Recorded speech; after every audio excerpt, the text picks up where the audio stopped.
Hi, everyone. How are you? Boo. Stacy says, boo.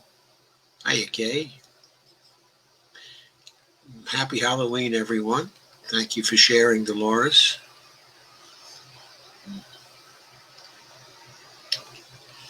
Small group here tonight. Everybody must be out trick-or-treating.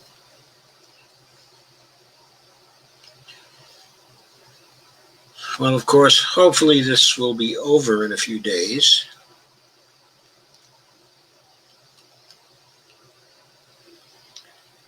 And we can look at the next phase of the struggle, which will be getting the Democrats and Joe Biden to change, and indirectly getting the Republicans to change also. But that's probably going to require a third party, building a third party, either from scratch or going with the Greens. We have to decide. Hey, Deborah, how are you? Nice to see you. Okay, so tonight what I want to do is I want to start with some of the election news. I'm not going to spend a long time on that. Then I'm going to move to who's right. Is it Glenn Greenwald or the Intercept? And there's Steve. Hi, Steve. Happy Halloween to you. Thank you for sharing, Kay. That's very nice. Please share as much as you can, of course, as always. Of course, I'm going to say that, right?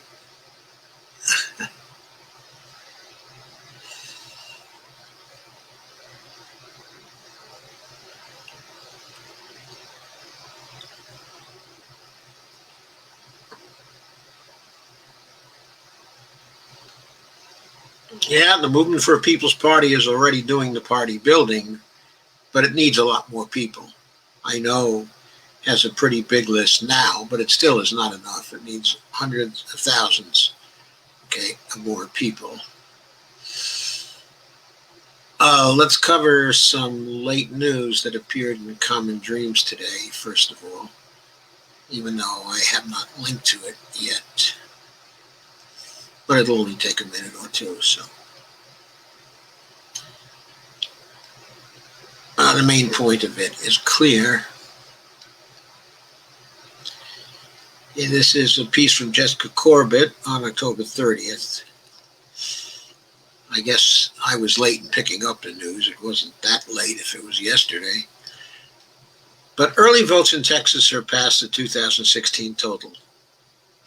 As Democrats and Biden campaign continue their push to flip the state, I don't know whether they'll be able to flip it or not.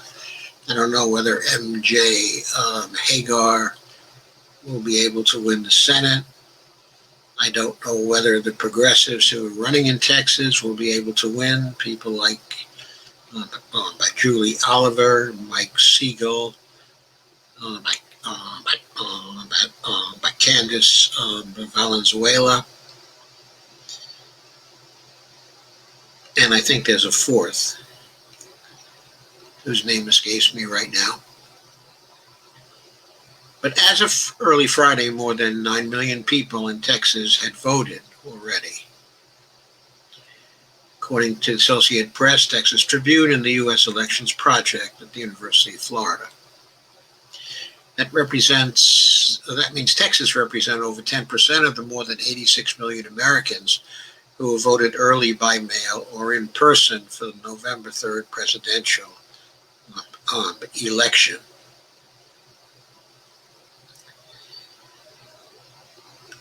Through Thursday, 9,009,850 have voted so far this year, within 1 day of early voting left, or with 1 day of early voting left. In 2016, 8,969,226 Texans cast a ballot in the presidential race. Of course, there are now more Texans because the population has been growing, But still, that is impressive. 16.9 million Texans are registered to vote in 2020. That's a 1.8 million increase from 2016's about 15.1 plus million.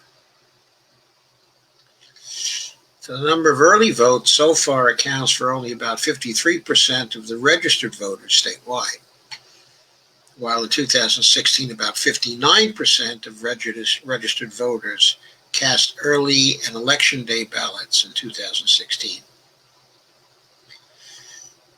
So I don't think election day ballots have to be too many to exceed that 59%, but we'll see on election day.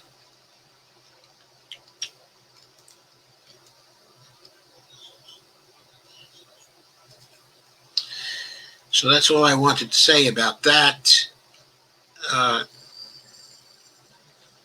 I think the greater activism probably favors the Democrats, but it remains to be seen.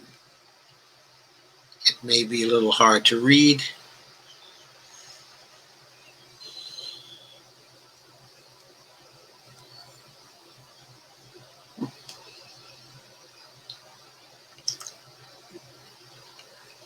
So apparently the Democrats have been targeting this time a lot more of the rural areas in the state in their effort to hopefully flip the state. He said, O'Rourke said, rural red counties were actually written off by Democrats, and urban ones are taken for granted. And so the Democrat strategy has been to focus on both.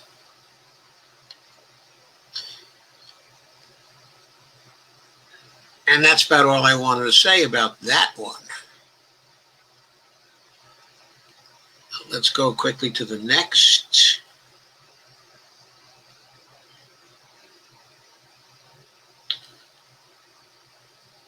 And we have a piece by Dave Dayan. The one state election and the vote theft by Gambit is what this one is called. And it was written yesterday also. It was written by Dave Dayan. There are people waiting in line to apply for mail-in or absentee ballots at the county office building on Tuesday. This is in Pittsburgh, no, not Texas. We're no longer in Texas. After nearly 2 years, thousands of town halls and events, and billions of dollars, 2020 presidential election is coming down to 2 states and actually 1 state. I know both candidates were in Florida today. And by the way, Joe Biden and Barack Obama were in Detroit today. Dave goes on. And Joe Biden can really wrap the election up early with the win there, a win in Florida. Florida's going to be counted quickly, on election night. So we should know soon what the results in Florida are, provided there are no hanging chads, right? But the entire Democratic ticket is spending the final weekend in Pennsylvania because the election hinges on the Keystone State more than any other. One poll today, a CBS poll, showed that Biden had a 7-point lead in Pennsylvania. But CBS's own commentator was questioning a guest about whether he believed those polls. Someone on the ground, in Pennsylvania.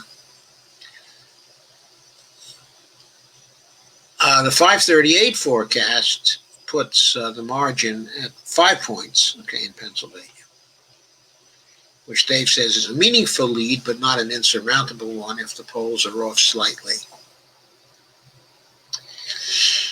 And he says, and that's why we have this unusually open strategy by the Republicans, of course, of trying to suppress the mail-in vote in Pennsylvania. It started with trying to suppress the mail, a strategy that has been successful. In Philadelphia, 42% of all first-class mail is being delivered in longer than 5 days.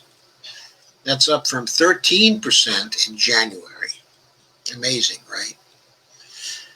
That is Louis DeJoy, under orders, no doubt, from Donald Trump. Central Pennsylvania has seen their service deteriorate as well. As we know, the theory was that Democrats would mail in ballots at higher rates, so a blanket slowdown would be more favorable to nick off some of the Democratic vote at the margins. Then there's the effort to stop absentee votes from being counted before Election Day, which is more of a narrative device to allow Trump to say he's ahead in the count that night. This proved useful in 2000 to George W. Bush, as being able to say he was ahead in Florida. That allowed him to paint Gore as a sore loser for wanting all the votes to be counted. I don't know if people are going to fall for that, though, this time, because everybody probably knows by now that if all the votes had been counted in Florida, that Gore would have won. Perhaps the war in Vietnam and the war in Iraq might have been avoided. I don't know whether the Afghanistan would have been avoided unless the whole plot had been foiled, but most probably Gore would not have attacked Iraq rather gratuitously, as Bush did. So delaying the absentee count is state law in Pennsylvania, and despite the large numbers of such votes this year, nothing has been changed on that front. Local officials can't even open the envelopes until the morning of November 3rd. Next, we have the timing of how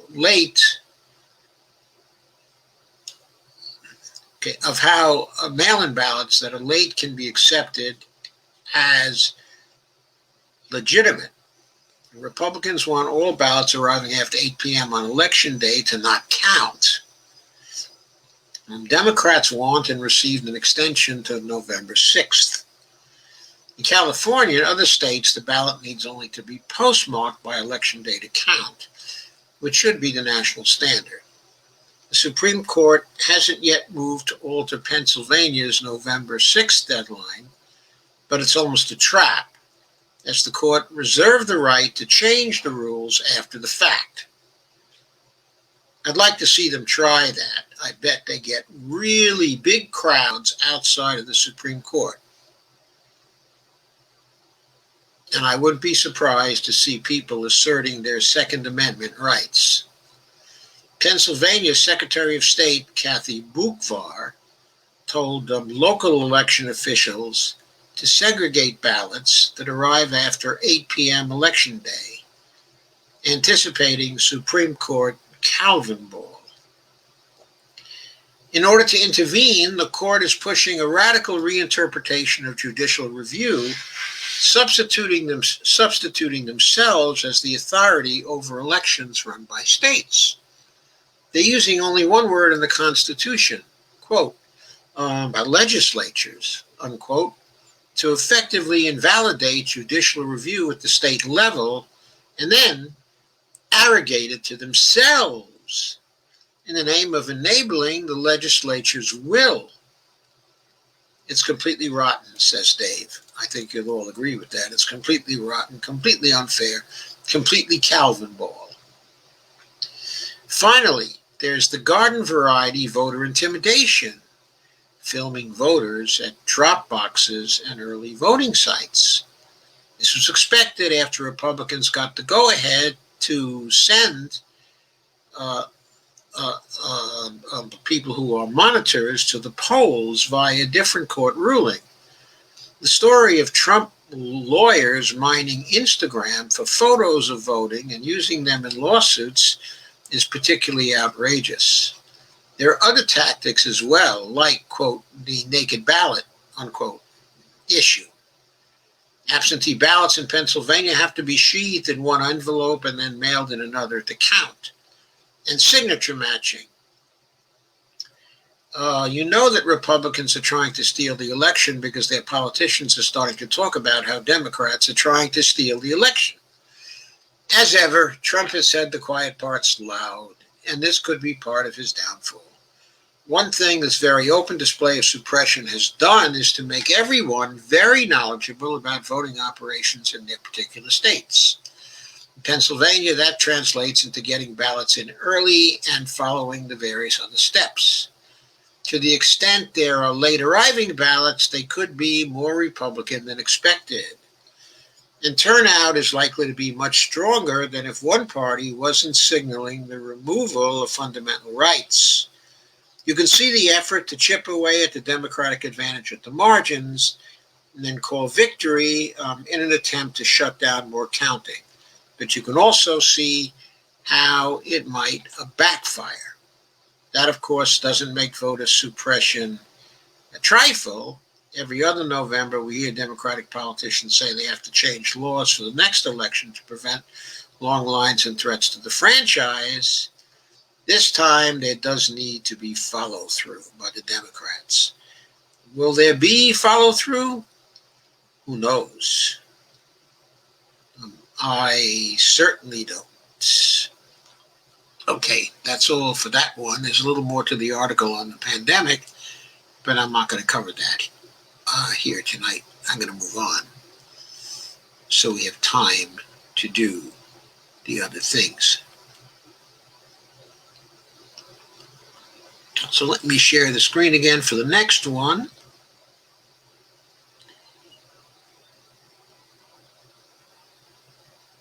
Which is about the state of Minnesota, the elections in Minnesota. This is by Ryan Cooper of The Week. It's entitled, it's an opinion piece, entitled, Republican Judges Are Trying to Steal Minnesota.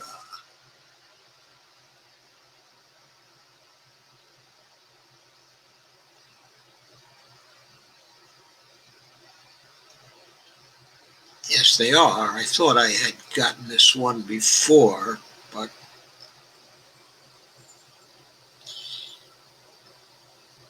they're asking me to do something to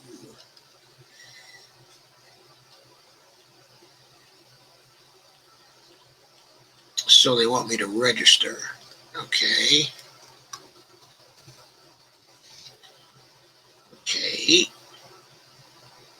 Let's see.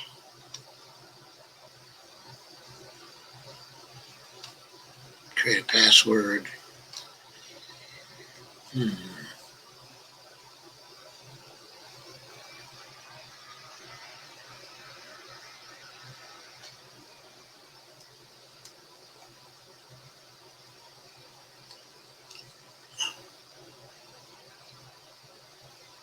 going to stop sharing this for a minute so that I can create the password.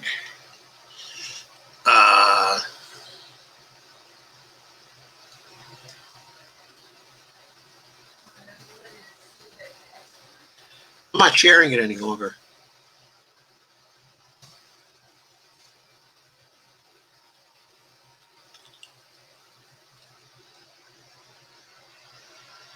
Okay, I've gotten through that particular barrier.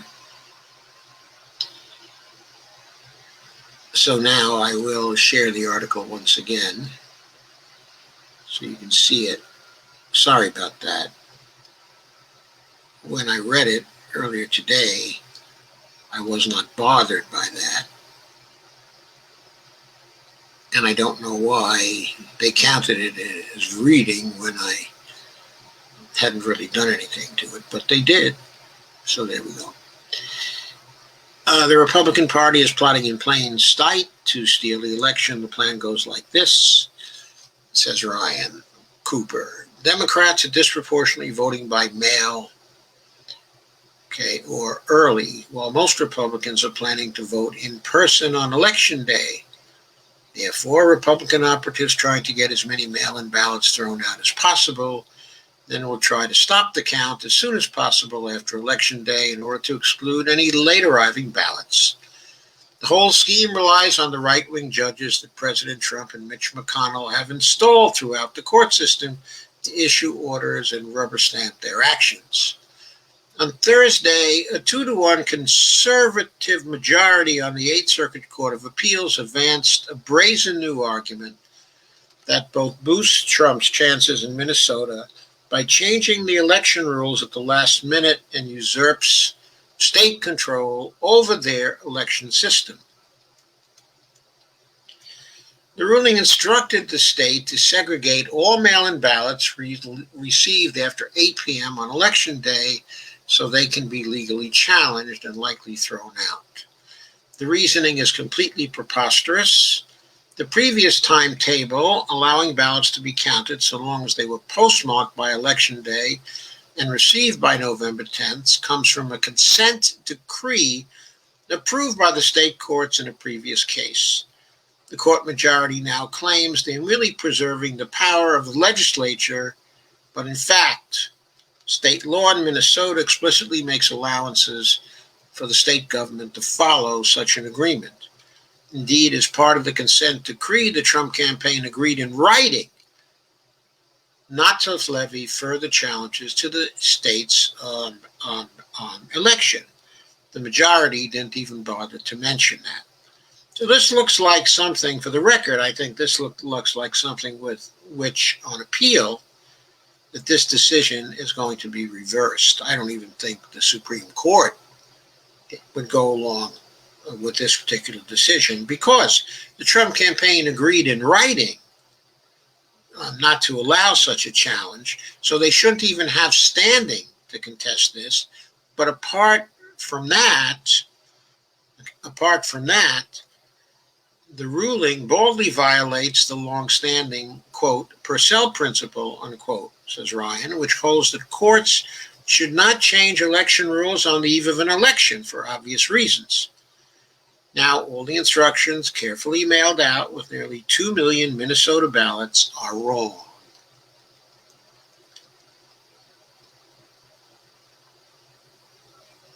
It is vitally important, tweeted Will Stansel, that people reporting on the Minnesota court ruling note that it contradicts the instructions mailed with the ballot. And he posts photographs of the ballot and the instructions. So there it is. Without question, this ruling will disenfranchise many Minnesotans and is clearly intended to do so. We can now expect right-wing legal Calvin Ball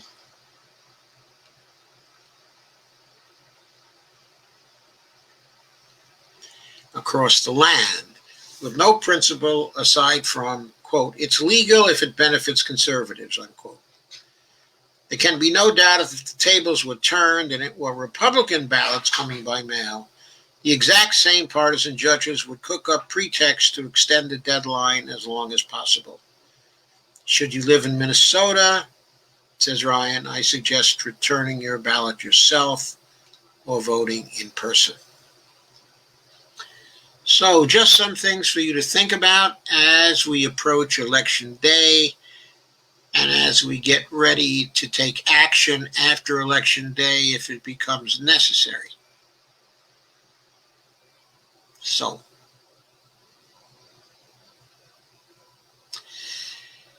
now let's get off the topic of the elections for the moment and move to who's right.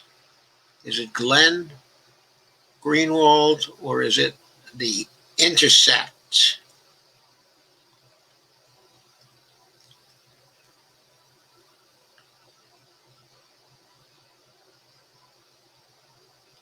So, I'm not going to start with the statement from Glenn.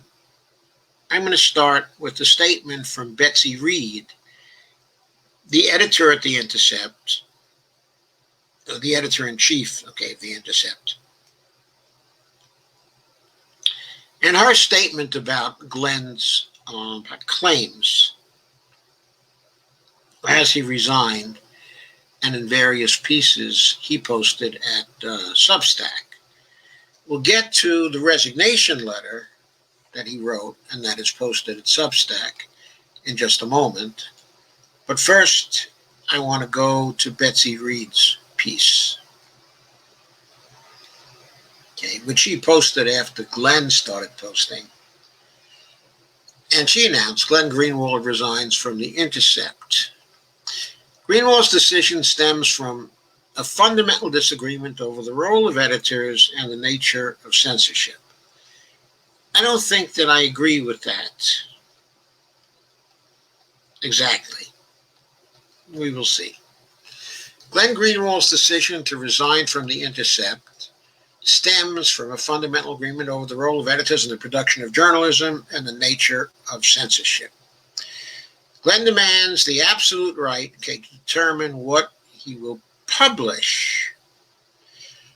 That's not quite true. It's not that he demands a right that, according to him, he does not have.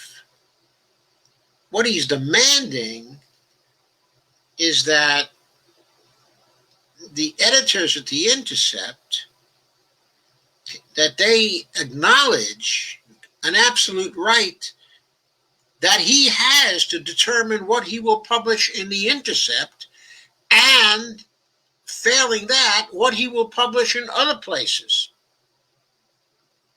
Anyway, Betsy goes on and says, he believes that anyone who disagrees with him is corrupt, and anyone who presumes to edit his words is a censor. Now, to be fair, okay, I don't believe that Glenn has claimed that. What he claims is that anyone at The Intercept who refuses to publish an article that he wants to publish is a censor. And we'll see why he makes that claim in the full context. Thus, the preposterous charge that The Intercept's editors and reporters, with the lone, noble exception of Glenn Greenwald, have betrayed our mission to engage in fearless investigative journalism because we have been seduced by the lure of a Joe Biden presidency. A brief glance at the stories The Intercept has published on Biden will suffice to refute those claims. I don't agree with that either. Certainly, many critical articles about Biden were published in The Intercept, but prior to, while the primary contests were going on, and I can't remember, but there may even have been some critical stories after the primaries were over, but certainly very recently, there have been no critical stories in The Intercept, and certainly there have been no stories in The Intercept about the issue of whether Biden's whole family, including himself, is corrupt. The Intercept has not covered that. And I believe that Glenn's story here would be the first story covering that particular issue. So, I don't think the criticism The Intercept had levied at Biden in previous months, before the closing days of the race, okay, let's say before October, or before the early part of September, I don't think those are relevant, because where has been the fearless investigative journalism at The Intercept since that time? As far as I can tell, it's only coming from one source, and it did not until these final last days, and that was Glenn Greenwald. The narrative that Glenn presents about his departure, says Betsy, is teeming with distortions and inaccuracies, all of them designed to make him appear as a victim rather than a grown person throwing a tantrum. I really disagree with that very, very strongly. As we'll see, the way I think Glenn is presenting himself is as an author who had contracts with the Intercept guaranteeing him certain rights, and as an author insisting on the contractual rights that he has. In my view, that is not a grown person throwing a tantrum. That is a growing person trying to enforce his rights, okay? Trying to enforce his rights against authorities who will not recognize those rights, even though, according to Glenn, those rights are enshrined in his contract with the Intercept, his employment contract. Now, I don't know where that contract is. I haven't seen it. But Glenn claims to have had such a contract, as we will see in just a few minutes. It would take too long to point them all out here, but we intend to correct the record in time. Now, that is a bullshit statement. If you're going to write this statement and you're going to make these claims, you should point some of them out here, at least enough of them to give people the impression that there's some documentation for your statement that Glenn is a grown person throwing a tantrum going on. For now, it is important to make clear that our goal in editing his work was to ensure that it would be accurate and fair.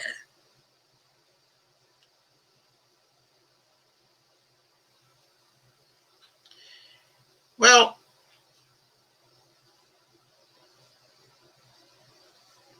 I'm sure Glenn thought that it was accurate, okay, and fair, and you here do not post any evidence that there were any inaccuracies of fact, and since Glenn Greenwald rarely has any inaccuracies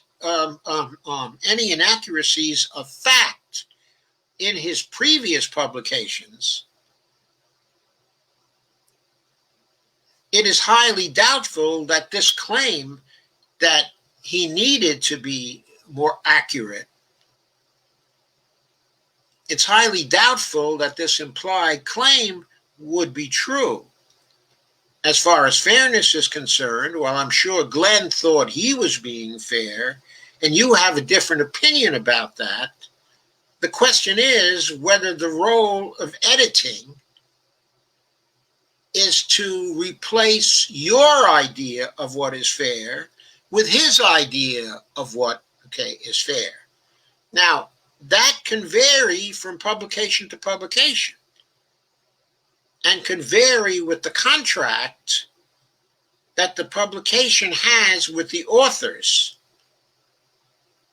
If it's clear in terms of the terms of publishing with a publication that the views of what is accurate and what is fair of the editors shall be controlling, then that is one thing. But if the terms that the publication has with an author do not include that particular goal, then you can try to persuade the author of your view of what is accurate and what is fair. But if the contractual terms specify that the author is to have free rein in determining what is accurate, okay, and what is fair, then you cannot refuse to publish an article submitted by such an author. Betsy goes on, while he accuses us of political bias, it was he who was attempting to recycle the dubious claims of a political campaign, the Trump campaign, and launder them as journalism. Now, I think that's totally unfair. I don't think that what Glenn had to say in his article, which I've now read, I don't think that's a recycling of the dubious claims of the Trump campaign. I think there's an interpretation of the factual record that may reinforce some of the claims of Trump's campaign, but that's far from a recycling of the claims of the campaign. But Glenn's article may support, or may be read as supporting, some of the claims that Trump, is putting forward concerning Biden. But certainly, the article doesn't draw conclusions about this or say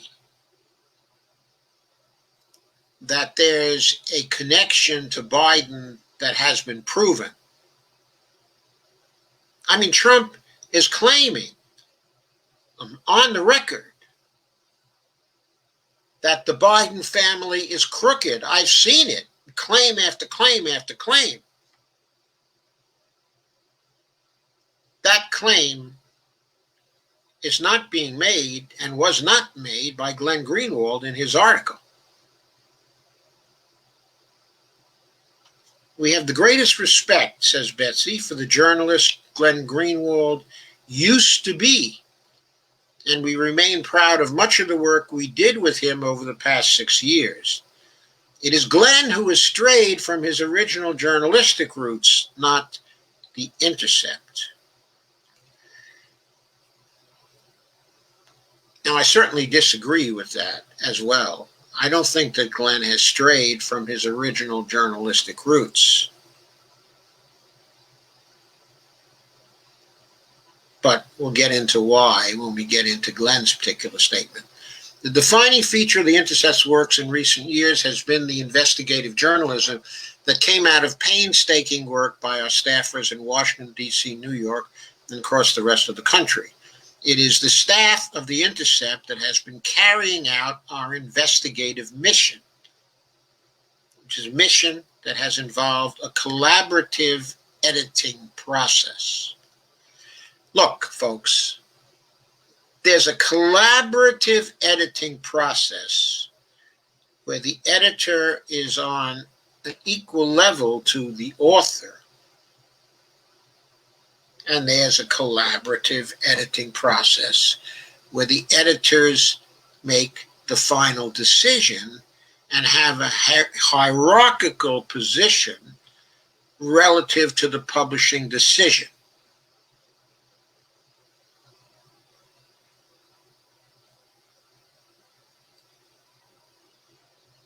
It seems to me the second is not very collaborative. There, in a very real sense, the authors are working for the editors and working for the publication. Whereas in the first case, the authors are relatively independent creators, and the editors are using their skill, as editors, and their skill as critics to improve the publication involved.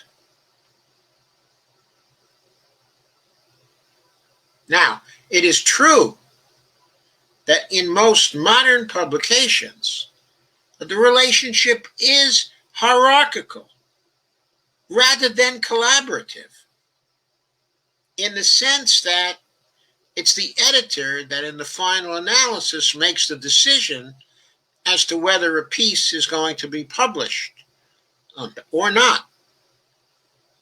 And you can say that is the right of the editors because the editors are appointed by the publishers to do this. They work for the publisher, and the publisher is the owner of the corporation, or at least one of the owners of the corporation, or at least represents the owners of the corporation, if it's happens to be a public a corporation. And so they have a right to supervise the editors in this way, who in turn have a right to supervise the author in this way. Most publications are like this, but there are certain publications that give the authors free rein. This is especially true on the web. There are editors who assist authors, but once they've contracted with authors, they give the author the right to make the final decision as to whether a particular article will be published or not. Now, I certainly admit this is rare, but since the beginning of blogging on the internet, there have been publications like this. For example, Salon has done this with some of its authors. Fire Dog Lake did it with some of its authors. The Intercept has done it with some of its authors. But we will see about that in a few minutes. We have no doubt, says Betsy, that Glenn will go on to launch a new media venture where he will face no collaboration with editors. Such is the era of Substack and Patreon. Wonderful, isn't it? In that context, it makes good business sense for Glenn to position himself as the last true guardian of investigative journalism and to smear his longtime colleagues and friends as partisan hacks. We get it, she says. Oh, I do want to comment on the partisan hacks things. I'm not sure he smeared his longtime colleagues and friends as partisan hacks, but we'll see. We'll cover that. We'll check that. She says we get it, but facts are facts, and the Intercept's record of fearless, rigorous, independent journalism speaks for itself. No, it doesn't speak for itself when the Intercept has refused to publish the article that has now been published by Glenn and which everyone can see. And it's clear to everybody who can read that article that it was a newsworthy article and that it didn't speak well for the record of the Intercept of fearless, rigorous, and independent journalism to deny the publication of that article, which is of very high quality and apparently accurate with respect to the facts.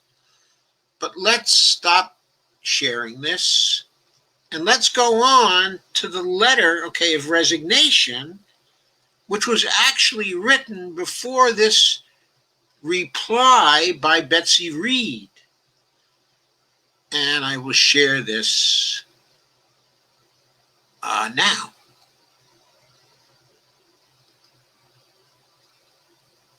I will share Glenn's letter, of resignation.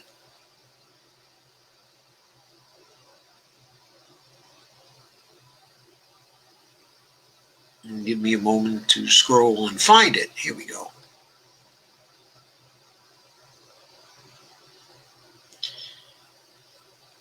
There's a long statement here, but I'm just trying to find, here it is.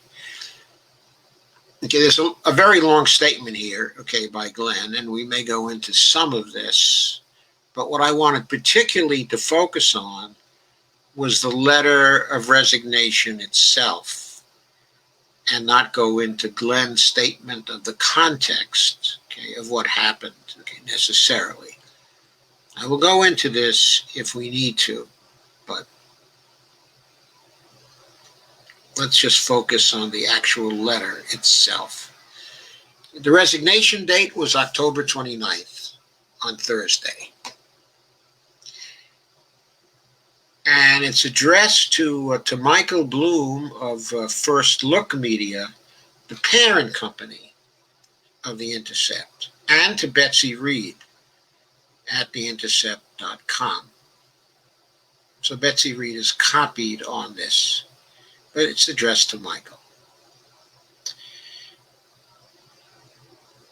And Glenn says, I'm writing to advise you that I have decided I will be resigning from First Look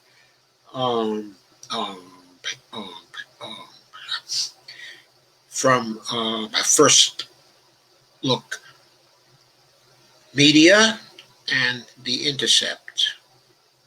The precipitating, but by no means only, cause is that The Intercept is attempting to censor my articles in violation of both my contract and fundamental principles of editorial freedom.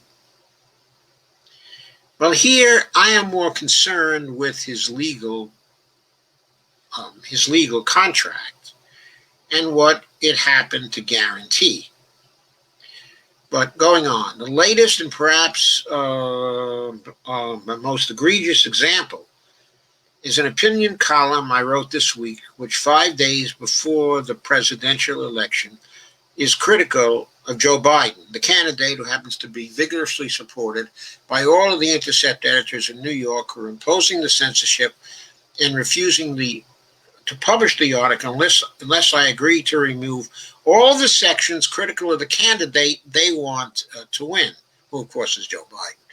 All of that violates the right in my contract with FLM to publish articles without editorial interference, except in very narrow circumstances that plainly do not apply here. Those circumstances were circumstances in which what Glenn had written would give legal exposure to The Intercept.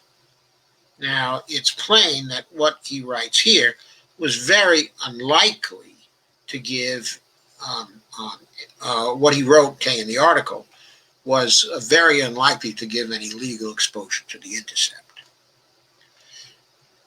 So Glenn goes on. Worse, I think he's right, that the narrow circumstances that are required for him to go along with the editorial interference do not apply in this case. Worse, the Intercept editors in New York, not content to censor publication of my article, The Intercept, are also demanding that I not exercise my separate contractual right with FLM regarding articles I have written, but which FLM does not want to publish itself. Under my contract, I have the right to publish any articles FLM rejects with another publication. Then he goes on, but Intercept editors in New York are demanding I not only accept their censorship of my article at The Intercept, but also refrain from publishing it with any journalistic outlet and are using thinly disguised, lawyer-crafted threats to coerce me not to do so, quote, parenthesis, proclaiming it would be detrimental, quote unquote, to The Intercept if I published it elsewhere, unquote. Now, as I say, I haven't seen Glenn's contract, so I cannot interpret the contract in order to determine for myself whether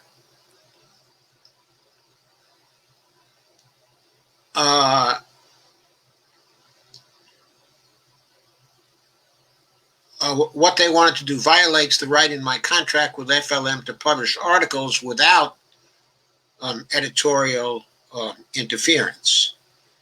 I think that that is a right that is given only to few people in the corporate media, and we have to recognize now that The Intercept is a corporation. This is corporate media we're talking about. Mostly writers who write for corporate media, even very small corporations, don't have the freedom to publish articles without editorial interference. Glenn claims he has that right, and before I determine that he has it or doesn't have it, I would have to see his contract. But I do have to note that if his claim is correct, then they violated his contractual rights.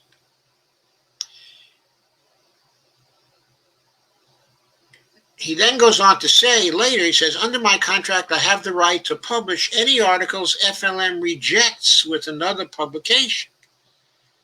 Now, that second claim, I have no doubt about. I have no doubt about. Because whenever I have submitted articles for publication anywhere, if those articles are turned down by the publication, I have the right to publish them elsewhere. That was always understood with respect to any place that I submitted an article to. I would never submit an article to a place that claimed the right to stop me from publishing elsewhere if they turned it down. I mean, that is ridiculous. It is tyrannical.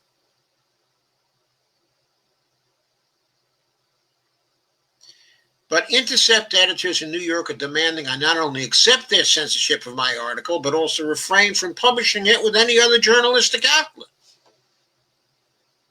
And are using, I think that is absolutely unacceptable from the standpoint of any author having any self-respect at all.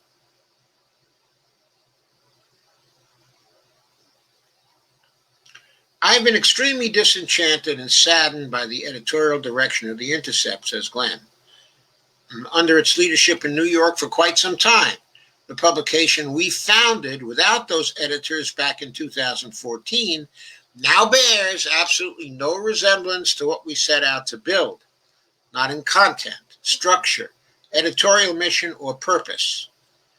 I have grown embarrassed to have my name used as a fundraising tool to support what it is doing, and for editors to use me as a shield to hide behind, to avoid taking responsibility for their mistakes, in parenthesis, including, but not only, with the Reality Winner debacle, for which I was publicly blamed despite having no role in it.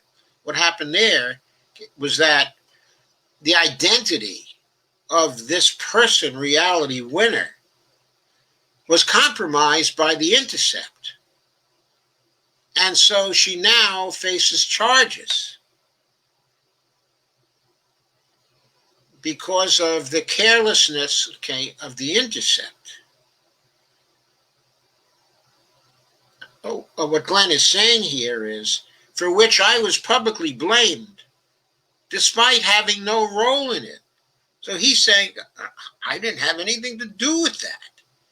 I certainly couldn't be responsible for the leak.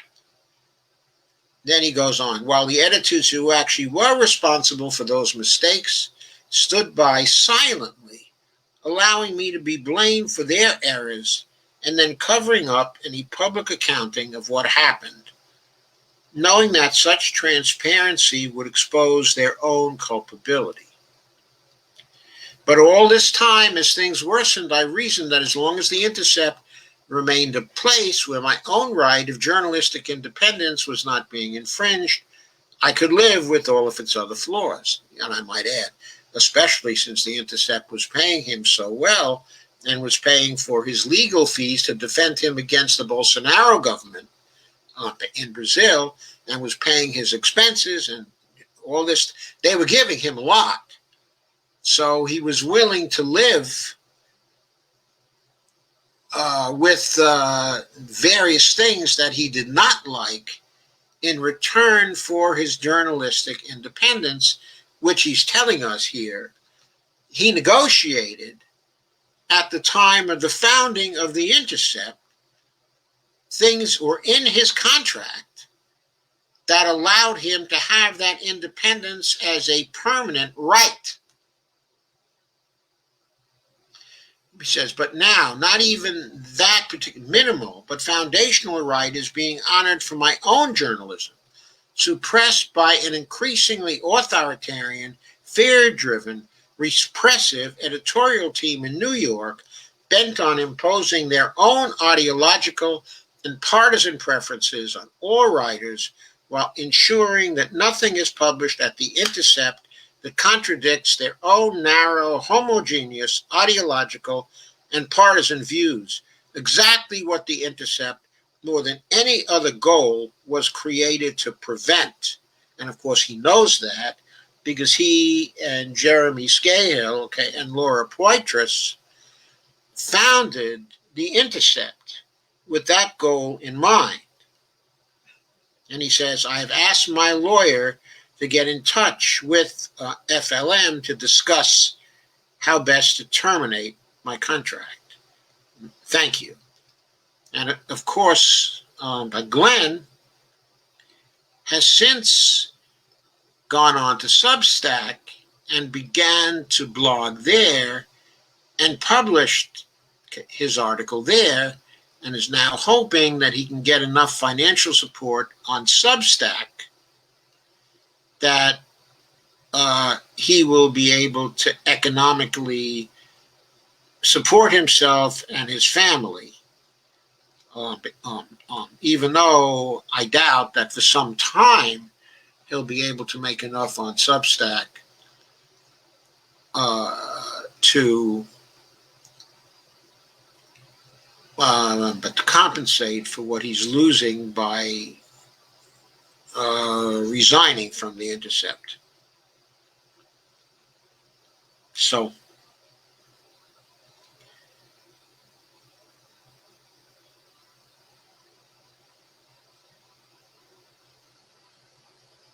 okay, so that's it. So let me see if there's anything else here. Okay, I want to point out, he talks about sacrifices, how this decision was hard for him, how like anyone with young children, a family, okay, and numerous obligations, that he does this with trepidation, but with the conviction there's no other choice. I could not sleep at night knowing that I allowed any institution to censor what I want to say and believe. When he began blogging in 2005, 15 years ago, he began blogging as an independent. So, of course, he had complete freedom to say what he wanted to say. When he negotiated a deal with Salon, he insisted on keeping that particular freedom.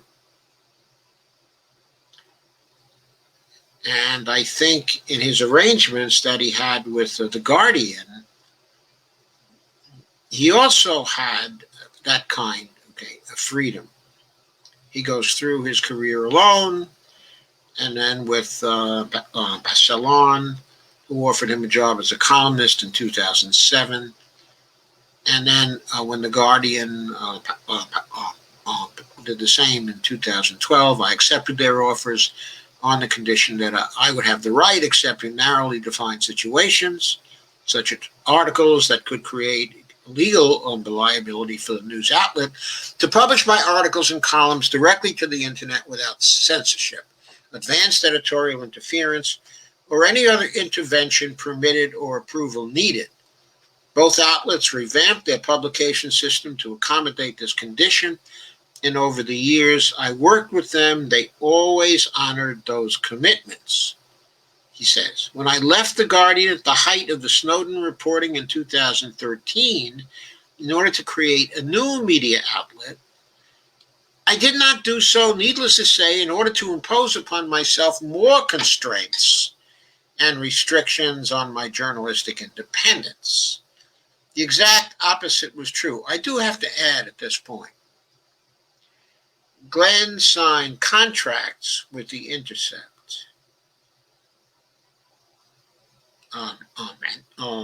Glenn is not a journalist by training.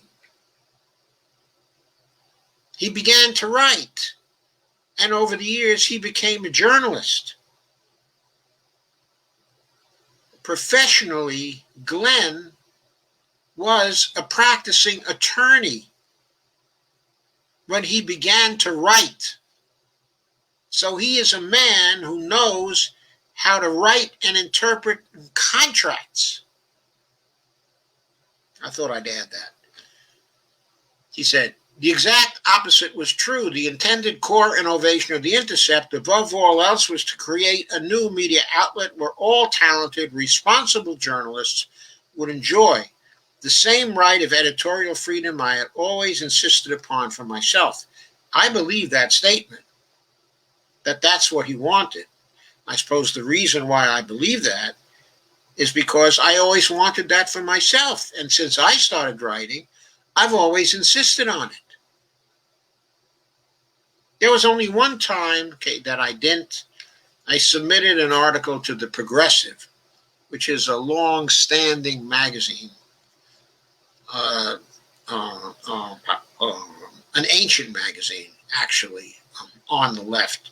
I think it first began publication in the 1920s or 1930s. And I had read it when I was young. And I submitted something with the idea that I wanted to publish something in there. And I wrote an article I thought was a pretty good one. And they subjected me to the editorial process. And because, well, I got involved in the editorial process, I didn't know how long it was going to take. Just believe me, the article was pretty good when I submitted a draft to them.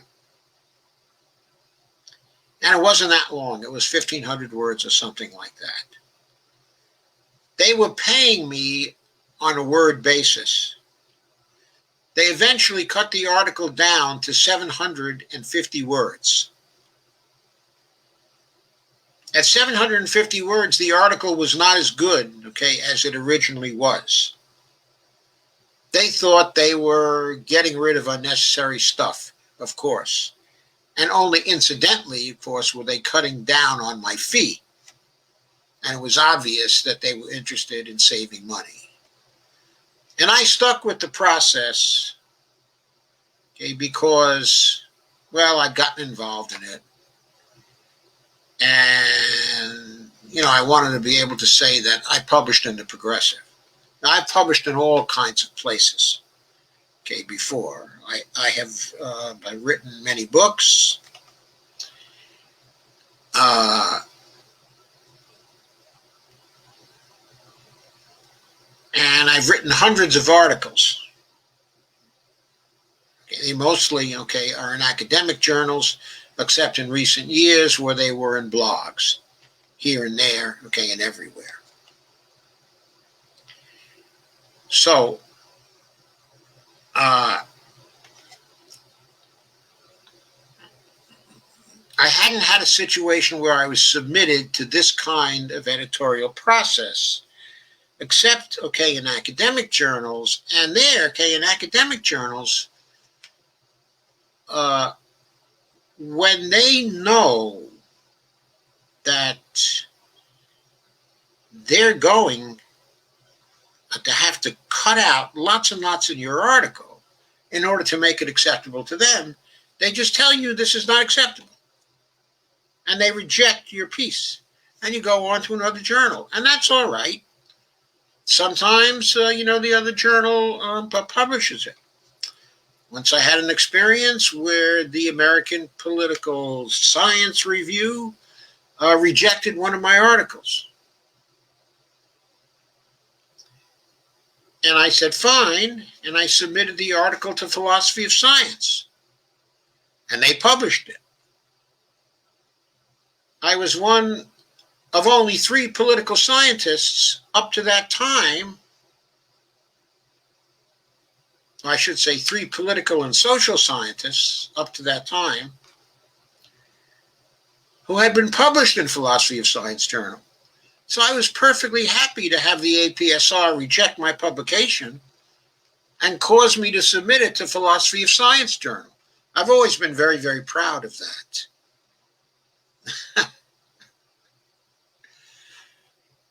Anyway, editorial freedom for an author is very, very important. And if you can possibly have it, you want it, and it's worth money to an author. You'll take less to have the editorial freedom, to be able to say what you want to say in the way you want to say it. Now, the interests of editors and the interests of authors here are opposed, because the author wants to have his or her own voice reflected in his or her own worth. And the editors want to produce what they think is the best piece that can be produced for their journal. And their job is to see that is done. That creates a tension between the editors and the authors.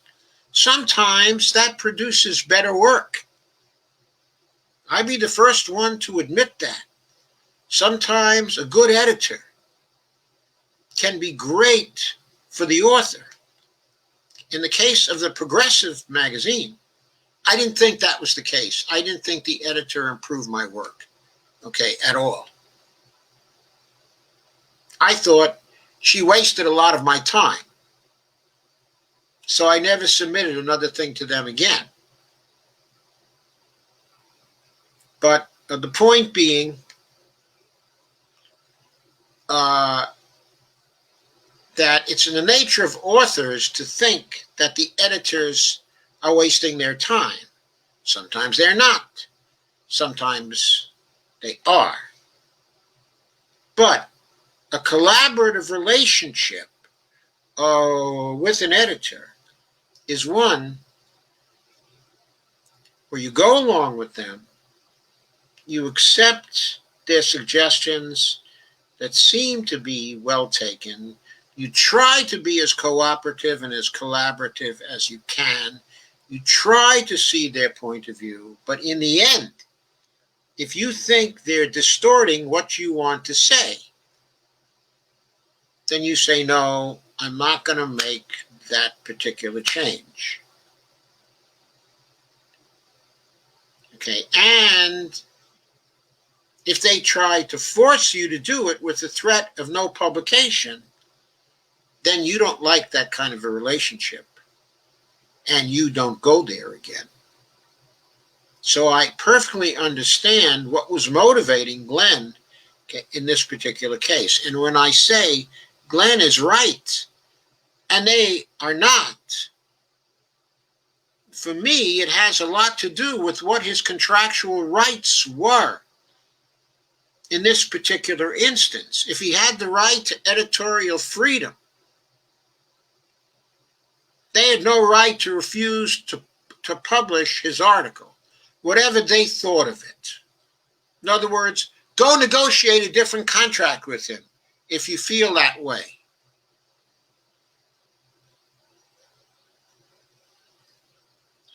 So Glenn says here in this piece preceding his letter, of resignation, where he basically justified himself, he said about the founding of it, chief among those values was editorial freedom, the protection of a journalist's right to speak in an honest voice, and the airing rather than the suppression of dissent from mainstream orthodoxies and even collegial disagreements, with one another. That would be accomplished above all else by ensuring that journalists, once they fulfilled the first duty of factual accuracy and journalistic ethics, would be not just permitted but encouraged to express political and ideological views that deviated from mainstream orthodoxy, and those of their own editors to express themselves in their own voice of passion and conviction, rather than stuffed into the corporatized, contrived tone of artificial objectivity. Above it all, omnipotence, and to be completely free of anyone else's dogmatic beliefs or ideological agenda, including those of the three co-founders. So, that's what he wanted. That's what he thought he contracted for.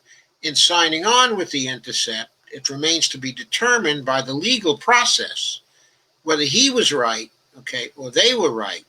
But if he's right about the nature of his contract, then it seems to me that there will be eventually a court judgment or an out of court settlement here that pays him the difference between the compensation that he earns on Substack or any alternative deal he makes and what he had been getting at the Intercept. He'll sue them for damages. He will have the obligation to try to mitigate his damages by working elsewhere and by earning money elsewhere. And to the extent his compensation does not equal what he was getting at the Intercept, if he's right about the nature of his contract, they're going to be legally as well as morally responsible for making him whole. That's what's going to happen in this instance.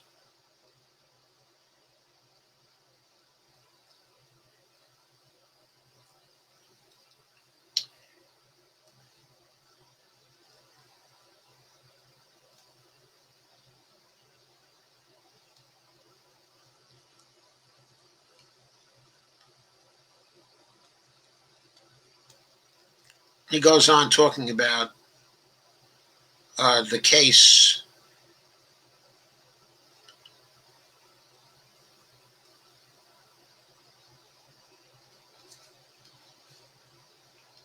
He goes on to talk about the Reality Winner case and what his role was, okay, in that. I'm not going to repeat that. It was a very minor role, and that story was overseen, edited, and controlled by Betsy Reed. He said the Intercept was willing to get on board the Russiagate train with respect to that story, but he was writing other articles at the time expressing skepticism about the central claim of that scandal, and evidently he never stopped expressing skepticism about that, and that is true because I've seen him talk enough about it on the Rising program, and I've seen him write about it, okay, at the Intercept. There's no way he's getting on the Russiagate train, and he now is extremely skeptical about the so-called claim that the Hunter Biden allegations are somehow related to the Russians. He has seen no evidence to suggest that. Of course, he cannot say that it did not come from the Russians, and there are all kinds of questions about who the Biden materials actually came from, but that does not relate to the censorship issue here.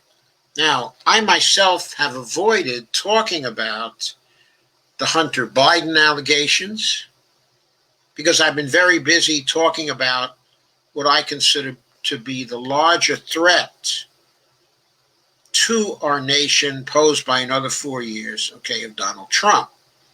In other words, in content-wise, I certainly agree with the editors of The Intercept.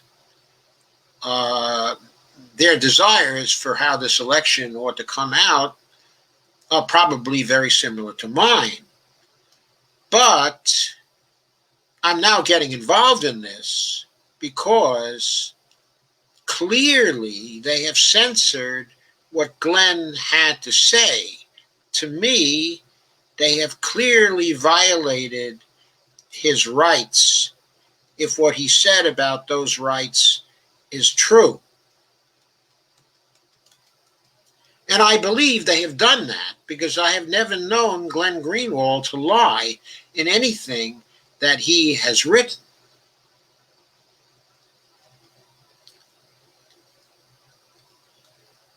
He says in this article, it continues to employ some of my closest friends, outstanding journalists whose work, when it overcomes editorial resistance, produces nothing but the highest admiration from me. Jeremy Scahill, Lee Fang, Murtaza Hussain, but Naomi Klein, Ryan Grimm, and others. And I have no personal animus for anyone there, nor any desire to hurt it as an institution. Betsy Reed is an exceptionally smart editor and a very good human being with whom I developed a close and valuable friendship, which I presume is now over. And Pierre Omidyar, the original funder and publisher of First Look, always honored his personal commitment never to interfere in our editorial process, even when I was publishing articles directly at odds with his strongly held views, and even when I was attacking other institutions he was funding. I'm not leaving out of vengeance or personal conflict, but out of conviction and cause, he says. And he hastens to say also that all the critiques he's launching about the Intercept aren't at all unique to it.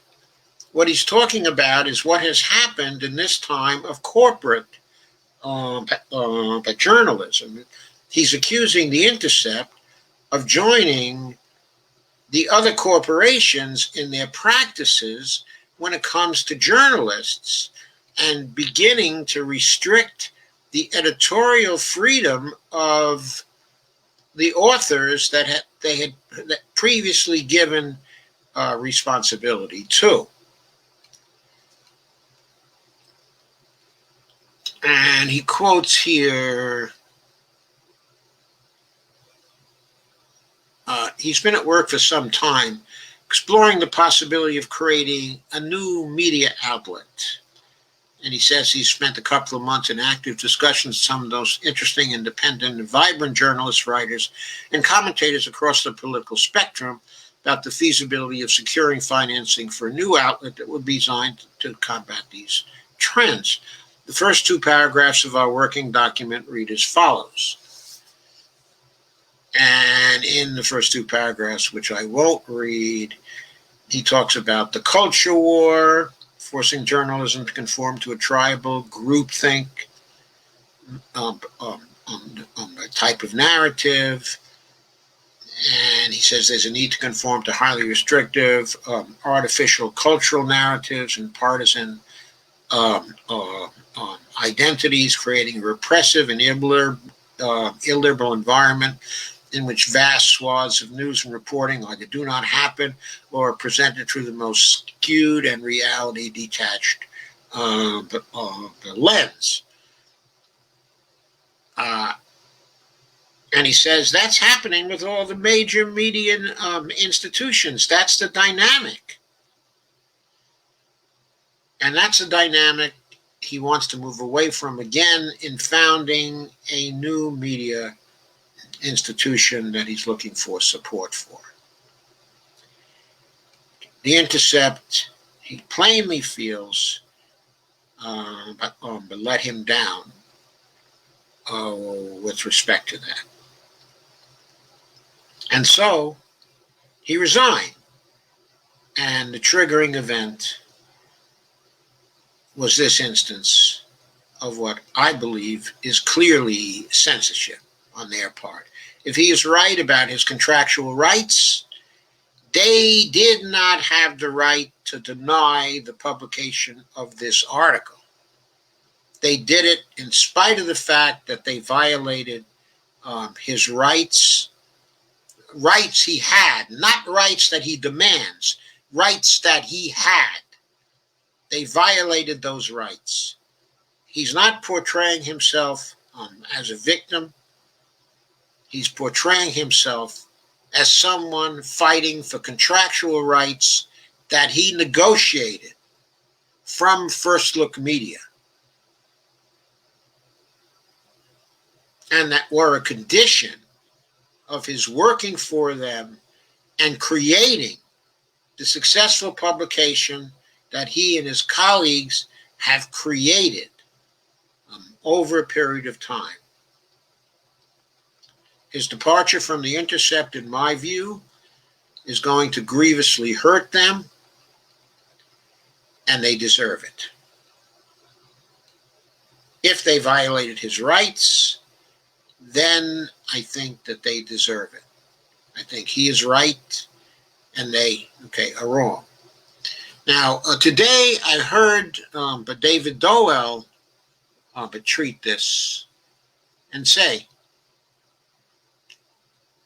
that what he basically said was this: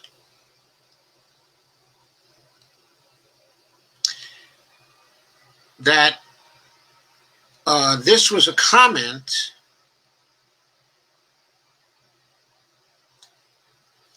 that he was looking at this from 2 points of view. The point of view of the editors and the point of view, of Glenn Greenwald. He said Glenn Greenwald was looking at this as a journalist. And in his role as a journalist, his duty was to publish something on the situation with Joe Biden and his family, because that was relevant information for people considering voting in this election.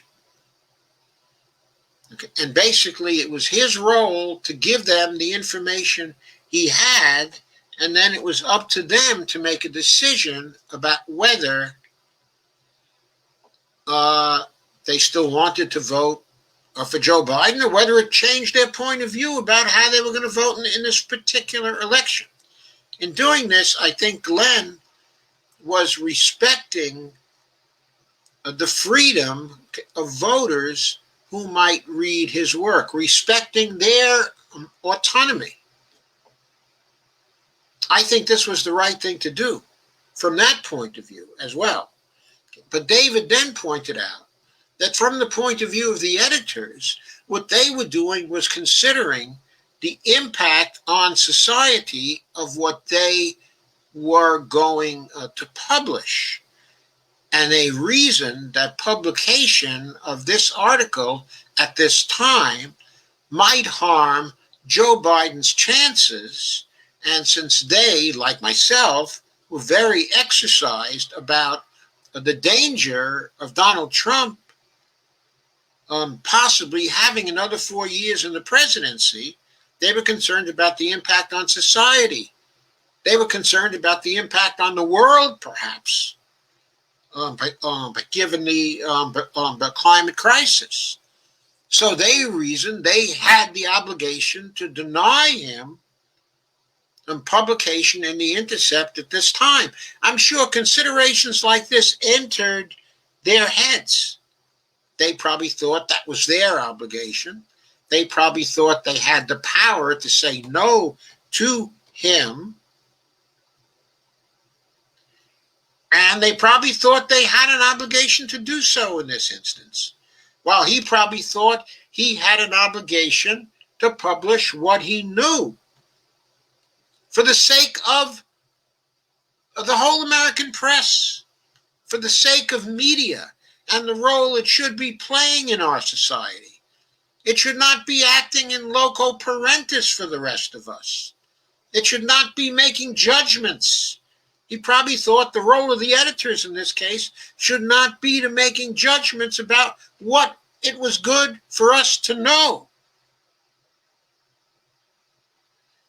And so he thought that they were doing their job and he was doing his job. And he pointed out that his role, from where he stood, he would cover something. He always considered what the impact on society would be of him covering something.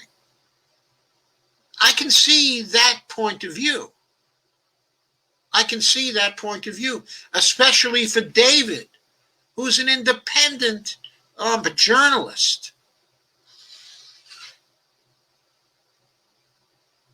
And in fact, not just a journalist, but a combined journalist and activist at the same time.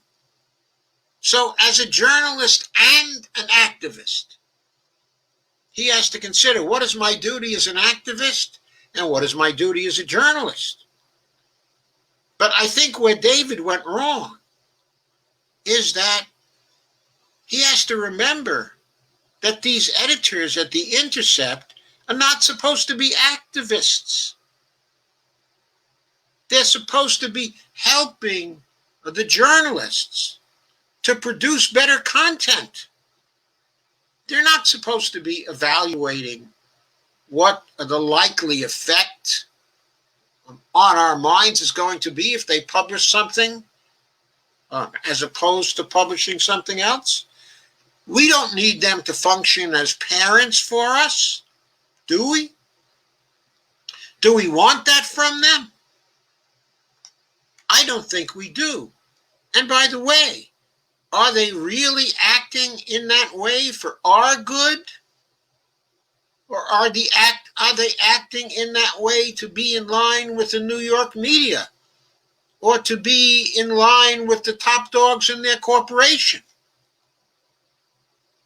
The editors are always closer to the publishers, always closer to the publishers,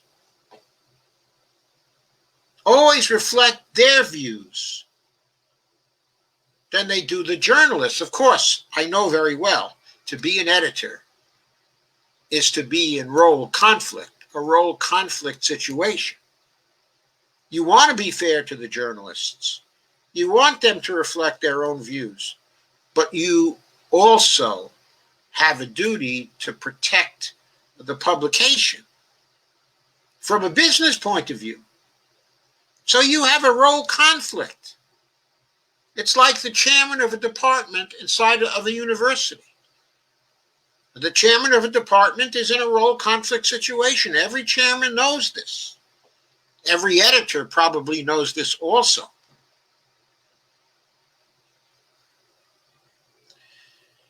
So what is the deciding thing here in this particular situation? What is the thing that tips the scale over to Glenn's side as opposed to the other side? I think what tips the scale is Glenn's legal rights in this instance, what he negotiated. If he negotiated journalistic freedom for himself, their role then was to be his handmaiden and the handmaiden of the other people who had journalistic freedom in their contracts. It was not to make the decision that they weren't going to publish him. They violated his rights, as far as I can tell, and assuming that he accurately said what his rights were. And I'm not in a position to evaluate that at this time. But I believe him because in my time reading his articles, I've read a lot of his articles and I've heard a lot of his stuff. I'm persuaded that he has never lied to me. He has never lied in stuff that I've consumed. He's been wrong sometimes. He's been off base sometimes. But as far as I could tell, he never lied. So I am with him on this. And you'll notice that I've never gotten into Hunter Biden, Joe Biden thing. That's because I cannot adjudicate that.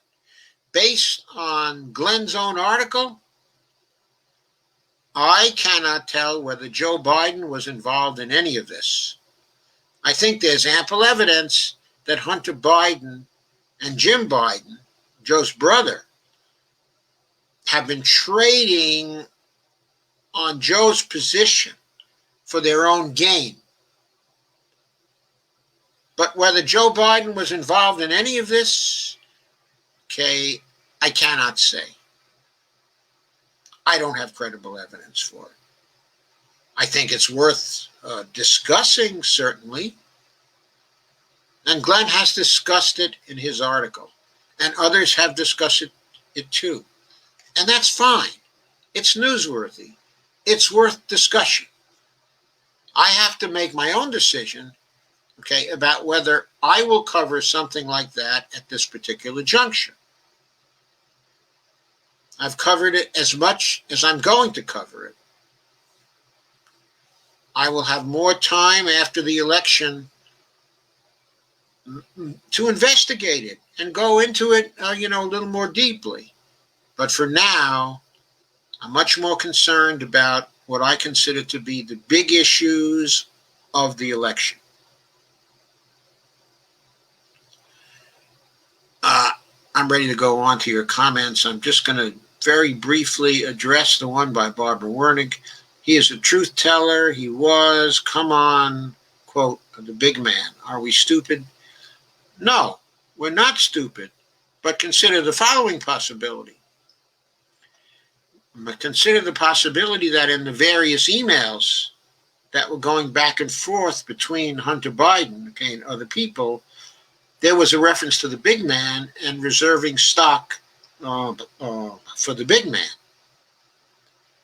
As Steve says, the big guy got 10% of everything. Okay, are you kidding me, Doc? We don't know what the contractual relationships were there.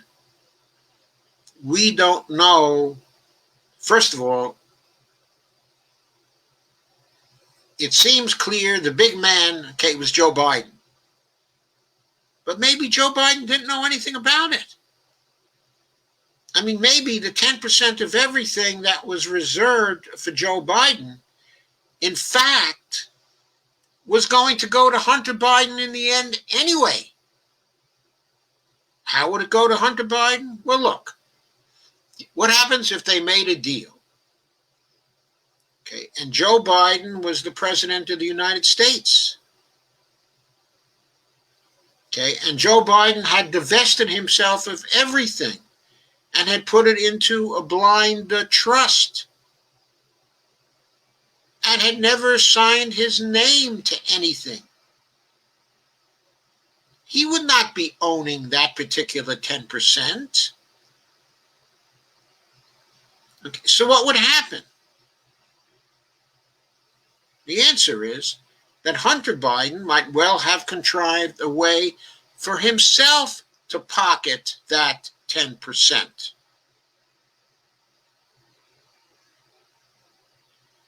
So this might not have anything to do with Joe Biden. He might not have talked to anybody about it. He might not have agreed to anything about it. There's no proof that he did. There's no documentation. There's no implication that anybody is stupid. The fact is, Hunter Biden has negotiated a deal where 10% would be set aside for the big guy.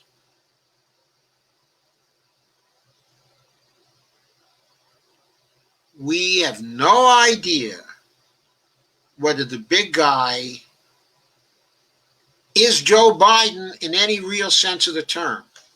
Maybe Hunter intended it to be Joe Biden. I mean, maybe he intended to do a deal where his father would get 10% eventually.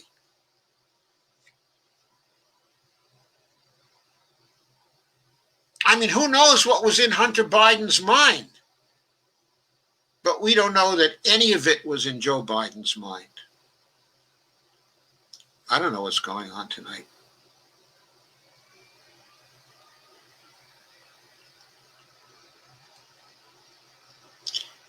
Barbara, I'm not gaslighting you. I'm just saying what we have of evidence, the emails, do not implicate Joe Biden. They only implicate Hunter Biden asking for 10% to be set aside for, quote, the big man. Okay. If the big man was not around to take that 10% for any reason, including the fact that the big man might die, where would that 10% go then? What's in the contract? Does it say the 10% was going to revert to the company? Is there no provision for what happens to the 10%? Have we actually seen the contract? No, I don't think so.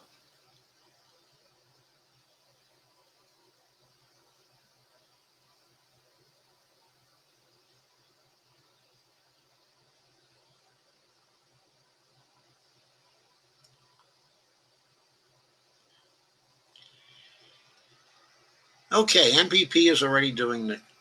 Here we go. Hi, Steve. Carmen says, invite sent. Steve Wolfbrand says, hi. Nancy says, trick or treat. Hey, Nancy, how are you? Steve Wolfbrand says, unfortunately, no trick or treating here this year. None this year here either. Carmen says, so word is that the Trump-ons are planning on voting in the last minute to give the false impression that Democrats are winning. Classic psychopaths move. I don't understand that. The Trump-ons are planning on voting in the last minute to give the false impression that Democrats are winning. Classic psychopath move. Carmen says, smell my feet. Give me something good to eat. Kids love to sing. Carmen says, is that correction? Sandy says, hi, Steve. Stacy says, I received notice that my vote and the other people in this household's votes were counted yesterday. Then the Board of Election has a live 6-pane feed of the vote counting on Facebook. Cool. Sandy says, happy Halloween. And Carmen says, Florida's tons of ballots just sitting around. A judge chimed in, but I haven't followed up on the details. Had migraines all day. Steve says, Sandy Dag, and shows some icons with skulls and stuff. And Kay says, Rumster's gang, if idiots tried to run Biden's campaign bus off the road. A gang of idiots tried to run Biden's campaign bus off the road in RX yesterday. And Carmen says, so is moon blue outside? Anyone seen it? No, Carmen Muniz, blue moon means the second full moon in 1 month. And not about the color at all. Stacy says, open sesame. Farvergnunen. Password, says Carmen Muniz. Carmen says, cool, thanks. Steve says, it doesn't really turn blue. It's just an expression for 2 full moons in the same calendar month. Happens every couple years. Only happens on Halloween every 40 years or so. So it's very unusual. Oh, that is unusual. Carmen says, thank you. I think the Intercept is right. Story is based on hearsay. Rob says, hey, Yoda. Hey, Rob. Deborah says, Glenn made an appearance with Joe Rogan. You mean Joe Rogan this week, and it was quite informative. Steve says, I don't trust polls. I don't trust the mail-in voting. Here they are triple checking signatures. Many Gen Z people really don't have a signature as they never learned cursive. This whole election is a shit show, in my humble opinion. Maybe. Rob says, oh God, this article is terrible. This is an article to smear the messenger, not address what issues Glenn raised. What a cowardly and manipulative way. Act like the Intercept has the moral high ground. Bullshit. I don't think they have the moral high ground, not if his contract is as it is. Steve, I watched the first half of Citizens 4. Really, really good. Free on YouTube. Glenn is featured. Of course he's featured. He did it. He and Laura, they did it. They got the story. Well, Snowden actually did, of course, but they were Snowden's instruments. Slate reports, quote, Texas Republicans asked federal judge to throw out 117,000 legally cast ballots. Yes, this is the conspiracy. I wonder if the judge hearing the case is a Trump appointee. Probably ballots from blacks in Houston. Kay says, when the T's governor is up for a vote, I think Beto should run for governor. People love him there. He might win. Look, he could even beat Ted Cruz. They don't like Ted Cruz down there. He's not a popular senator. Beto didn't have the guts to run against John Cornyn this time. He didn't have the guts to run against John Cornyn. Steve says, I'm not a fan of Beto. It's not his real name. But Beto is a Mexican nickname. But he's Irish. It's like as if I started calling myself Pancho to suck up to Latinx. Nancy says, this article stinks. Nothing but lies and smears. Kay says, I was hoping he'd take down Cruz here. The point is the people in Texas love him, and he's way better than any GOP. I don't think that's our standard, is it? In other words, it would be much better if we had a real progressive who was running for governor in Texas. Steve says, although Pancho Wolfbrand does have a ring to it, from now on, we're going to call you Pancho. Carmen says, Beto, nah, there's got to be a progressive somewhere in there. Texas is said to be evolving. There are lots of progressives. There's Sima Hernandez, for God's sakes. Deborah Wilson says, thank you, Joe, for going over all this. The media blackout of the Hunter story makes me scared for the country. It makes me scared, too. They had no right to black out the story that way. I mean, the way they have, leaving that whole story to the right wing. What are they, stupid? Kay says, Beto is about as progressive as Texas gets, and it would be a good start. No, he's not. Running for Congress in Texas is Julie Oliver and Mike Siegel and also Candace Valenzuela. They're all more progressive than Beto.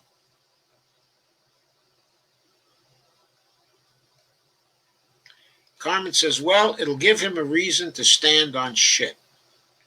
He loves doing that. Steve Wolfbrand says, Glenn has big balls. He has no fucks to give. The last American journalist.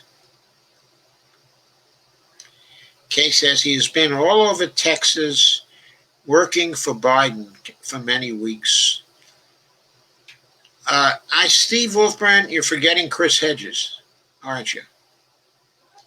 Steve Wolfbrand says Beto is running for a cabinet position. Yeah, he may be. He may be. I think that's a good possibility that he's running for a cabinet position. That might have been why he decided to join in with Amy Klobuchar and Mr. Buttigieg to endorse Joe Biden and get rid of Bernie. Maybe he was promised a cabinet position. And maybe they'll start a new cabinet position, call it ambassador to Hispanics or something. Kay says, how do you know that, Steve? I mean, that's the way Beto presents himself, isn't it?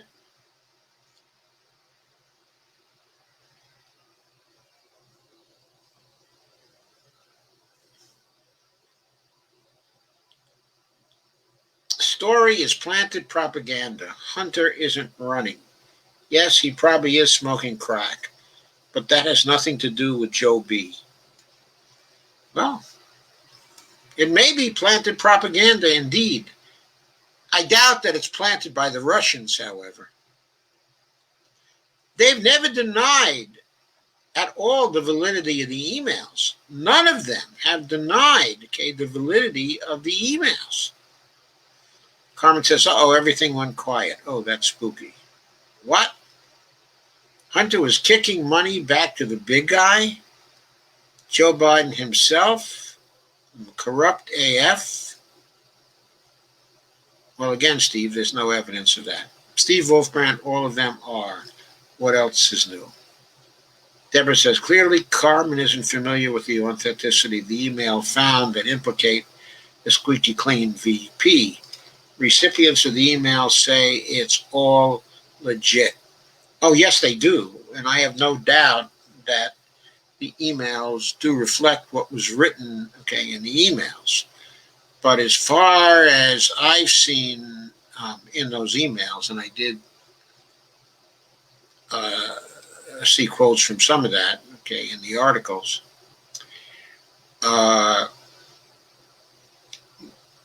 they don't seem to directly implicate Joe Biden.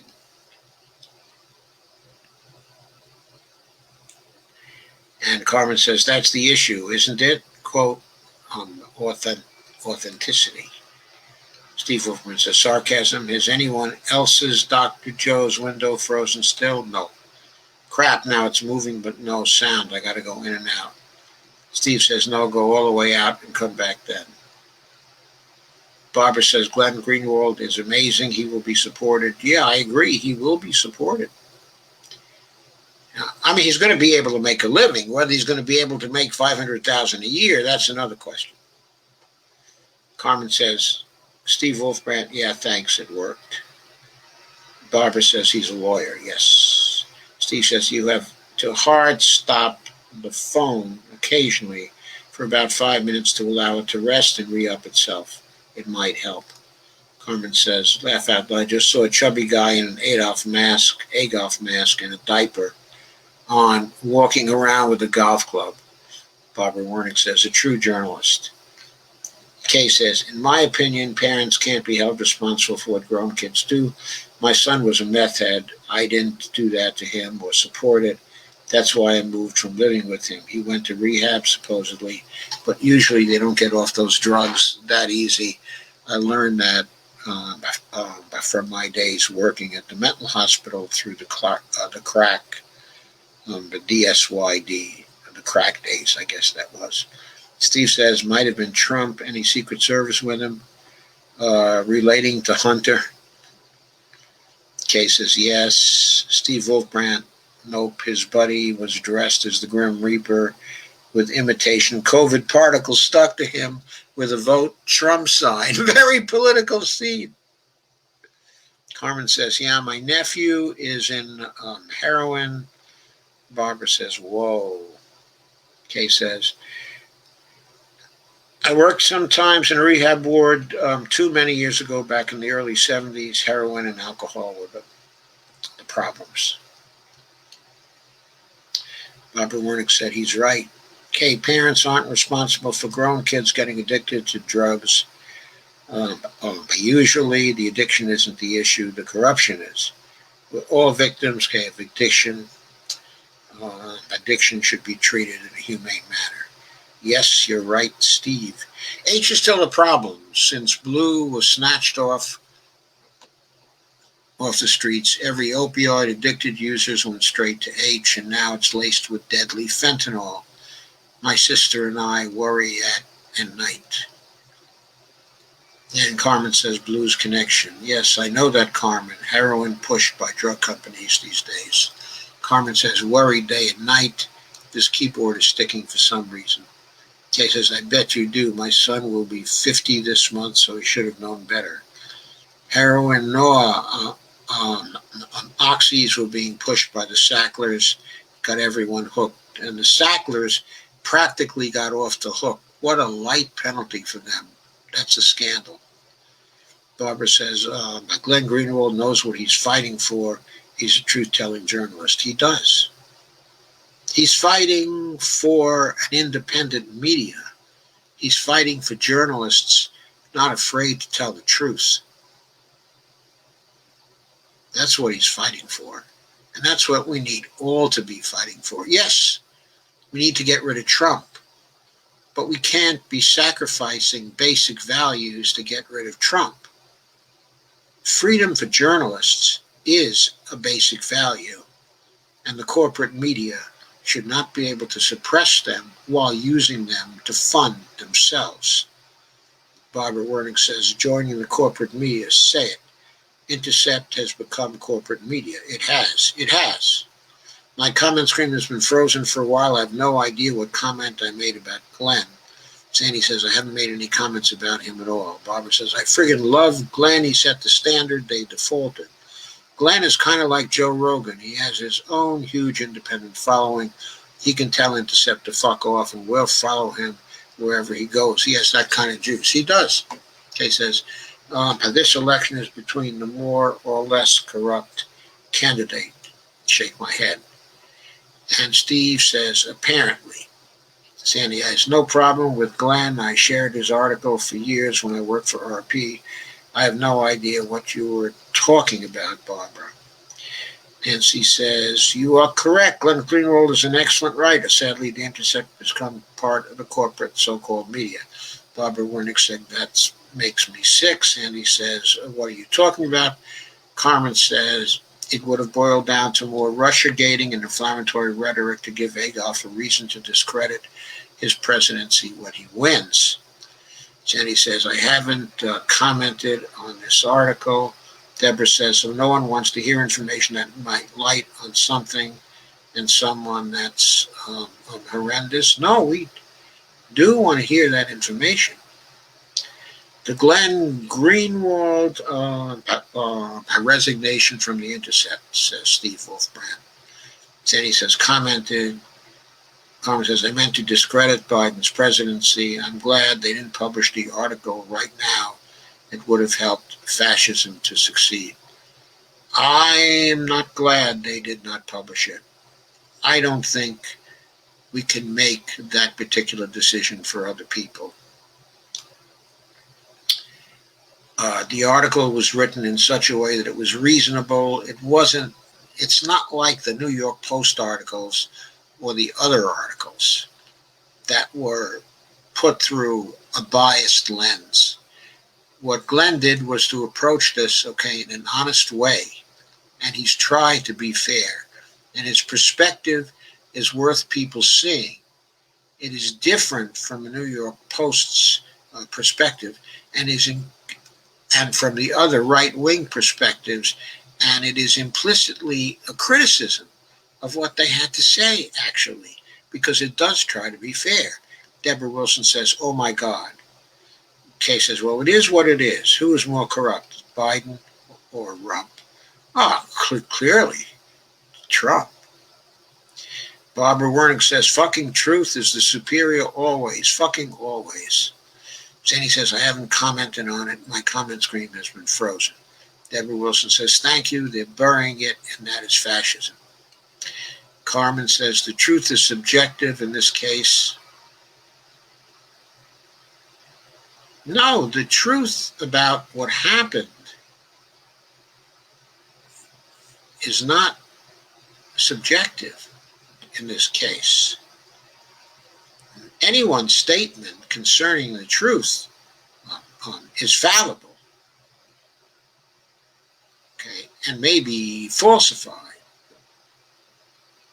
and may be refuted. But the truth itself is not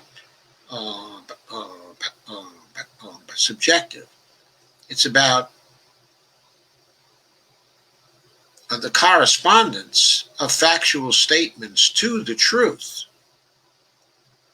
And it's about what's closer to the truth if we look at competing factual statements. When people are very careful to state what they think is the truth, as Glenn was, then the chances are greater that their account will be closer to the truth and may even be the truth. So it's not subjective. Our views of the truth, they may be subjective, but the truth itself has to do with the correspondence of factual claims to what exists in the real world. Sandy Dake says, if you want to learn about truth correspondence, then go to my kmci.org site and go to the excerpt from the book I have on risk. That talks about truth correspondence. And Sandy, as Barbara says, the public, not the publication. Sandy says, why are you telling me this? I haven't commented on this story, period. Sandy says, I have no problem with Glenn. I don't think Barbara is really addressing you, Sandy, is she? He is a truth teller. He was. Come on, the big man. Are we stupid? Steve says, the big guy got 10% of everything. Are you kidding me, Doc? No, I'm not kidding you. You don't know who the big guy was. It isn't outlined in those documents who it is, who the big guy is. There's nothing in that document that even indicates that Joe Biden knew who the big guy is, even if he was the big guy, even if he was who they meant. He might have known anything about it. He might not be responsible for it. Carmen says, Glenn may well be a truth teller. However, this is beginning to seem like a smear used to smear Joe Biden. Steve says, you're being stupid, Doc. Why am I being stupid? Prove it, Steve. Prove it, Steve. Barbara says, nope, I ain't buying it. The big man is Joe. They looted like all neoliberals loot. A fact. Don't gaslight me. I'm not gaslighting you. If you can prove it based on the documents, then I'll believe it. But if documents are written by a third party, and if those documents were never sent to Joe Biden, he's never seen them, and was correspondence between Joe's son and some other people, and there's no evidence that Joe knew anything about it, then how would I know whether Joe knows that he was the big man referred to in those documents? I'm not gaslighting you. How do you know? In other words, you're accusing Joe of being corrupt. And the question is, could you prove it in a court of law? That's a serious question. Carmen says, suddenly no sound. What is going on tonight? Steve agrees. Kay says, I agree with you, Joe. No real proof at this point. Yeah, there's no real proof, Kay, of a lot of this. It's like the Russiagate conspiracy. There was never any proof put forward by the intelligence agencies about this Russiagate conspiracy, and they circulated it for years and years and years and diverted the attention of the public from real resistance to what Trump was doing to talk about the Russiagate affair. And now they're trying to do it again with this Hunter Biden thing. Trying to say the Russians planted the story. So now there's another Russiagate, but there's a Russiagate. Again, it's the same people from the intelligence agency. It's General Clapper and the other guy, I forget his name now. These two clowns are making similar unsubstantiated claims that these documents were planted by Russia. We don't know that. They haven't produced any evidence to show that's true. They've even said they don't have any evidence. Barbara says the big guy is Joe. Well, you can believe that, okay, if you want to believe that, but you've got to acknowledge there's no proof.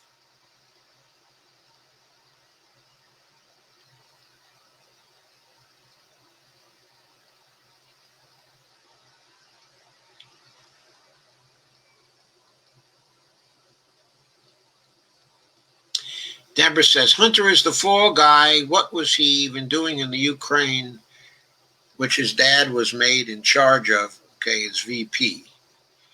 I don't think that Joe Biden was exactly in charge of the Ukraine. He was sent there on a specific mission by Obama. I don't think he was in charge of it. He was in charge of this, particular corruption thing. That he was, but he wasn't in charge of the Ukraine as if he was in charge of some kind of satellite country of the United States. What was Joe Biden doing in the Ukraine?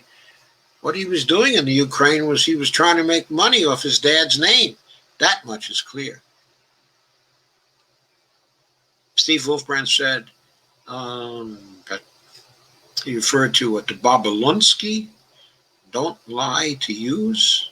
I'm not sure what that means. Sandy says almost every comment is someone replying to me. It is?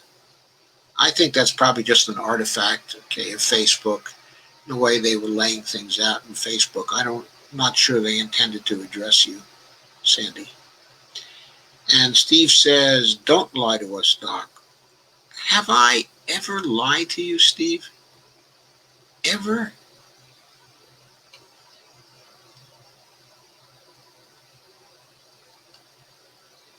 I mean, Steve, I don't lie. And I don't gaslight. I always tell you exactly what I think. I don't take the position that I have the right to lie to you because I know more than you do. That's not the way that I dress myself to people. I always want you to make your own decisions about things. Carmen says, just tried to like your comment and it gave a 0. Laugh out loud. Carmen says, hi, Bonnie, what costume are you wearing? Carmen says, Bebeto is running for a cabinet position so we can stand on top. Stacy says, we need an ambassador to preserve the planet. We do. We could hire Seema Hernandez for that. She would happily do that. Nancy says, another great evening, Dr. Joe. Happy Halloween. Happy Halloween to you, Nancy.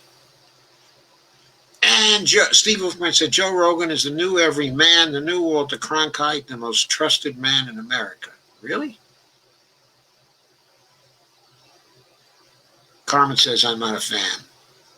Steve says, give it a try. Well, I've heard Joe Rogan a few times. I mean, I think that he's pretty good. And he may be the most trusted man in America since 6 million trust him. But I don't know whether he's the most trustworthy man in America. I'd have to see about that. Steve says, Joe Rogan can get 6 million views. A guy in his studio, it's a new media. Steve says, Bibbs. Bibbs?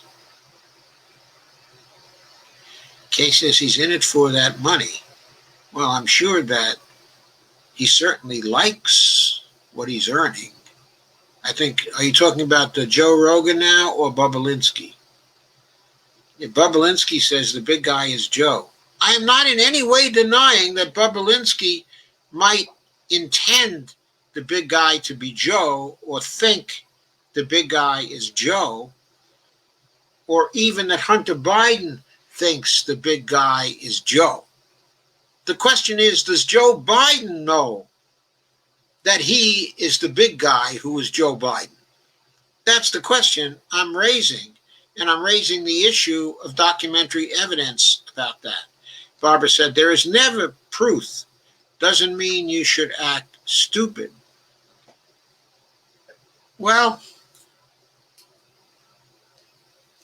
sometimes you can't prove it, but you know that a mafia gang leader is certainly involved and is the big guy. But I don't think the Biden family is exactly a mafia crime family. Okay, I mean, I'm willing to believe that Jim Biden and Hunter Biden were trying to profit from their father's name and uh, from Joe Biden's name, okay, and status. Jim Biden, in the case, his brother, not his son, of course. Okay, I'm certainly willing, okay, to believe that. I'm certainly willing that they are corrupt. But I don't think we have the evidence to assume that Joe and Jill Biden, okay, are more corrupt than most anybody else that we know and we see every day. That they are sufficiently corrupt to be doing some shady deal with the Chinese using Hunter as their fall guy. I personally don't think that those two Bidens, okay, would do that. And I point to Joe Biden's, what was it, at least 26 years as, well, more than 26 years, really,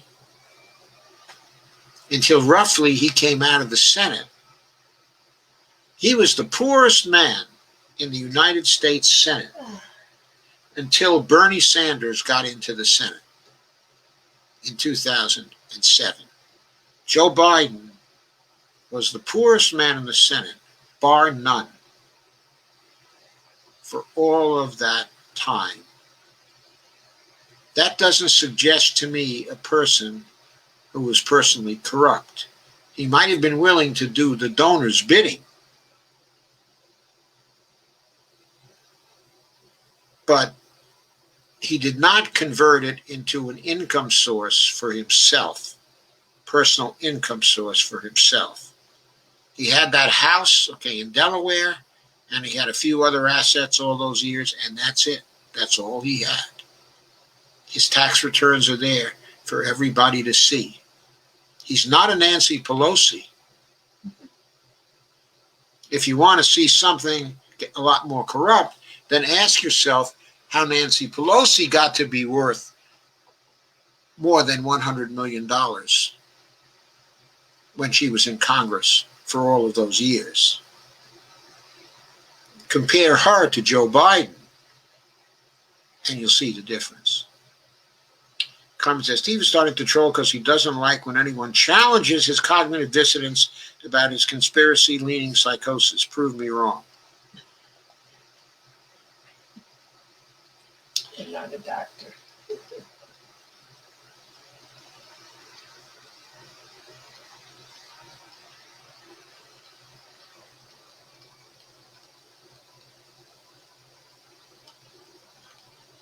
Yes, Annie's saying, Joe, Facebook has every comment as a reply to me. Must be a glitch. Yeah, must be a glitch. I don't think that they're intending to reply to you, Sandy. And Steve Wolfbrand says, Bubblinsky, question mark. Yeah, Bubblinsky. Is there really a guy with that name? And Barbara's, but Barbara Wernick says, I want to believe that. I'm sorry, Barbara, you want to believe what? Steve says, are you that stupid, Doc? Steve, all I can do is turn that around and ask, are you that stupid, Doc, that you think you have proof of that? Are you that stupid, Steve? I mean, don't call me names. Produce some proof. Or, as they say in the funny, Steve, shut the fuck up. Kay says, Facebook sure isn't what it used to be, laugh out loud. Steve says, a crackhead in the Ukraine making 80 grand a month? Are you fucking serious? Well, I mean, I never denied. Actually, I don't know whether he was making 80 grand a month. I read it was 50 grand a month. Do I believe that? Yes, I do believe it. I don't have a problem at all believing it. Carmen says, Dr. Joe has no motive to lie, Steve. You're a knucklehead. Stacy says, why is everybody so prickly? Blue moon? Maybe it is the blue moon. No, it's an orange moon now. Barbara Werning says, Sandy Degg, Glenn Greenwald told the truth. If that doesn't fit your narrative, then I'm out. And Barbara Werning says, really, love Joe. Kay says, I was meaning Joe Rogan. And Steve, well, too many Joes around here tonight. Joe Rogan, Joe Biden, Joe Bobolinsky. Hey, is Bobolinsky a Joe too? And Bobolinsky said he spoke with Joe directly. That I would like to have confirmation of. Like, which Joe did he have that? I think he said, according to Steve, I think Steve is saying that he said he spoke to Joe Biden directly. Well, if that's the case, I'd like to know what he said to Joe Biden and what Joe Biden said to him. Do we know that, Steve? Can you quote those things? If you can quote that, it might confirm that the big guy was Joe Biden, which is the point, okay, at issue. So if you can give the quotes, we can then agree with you.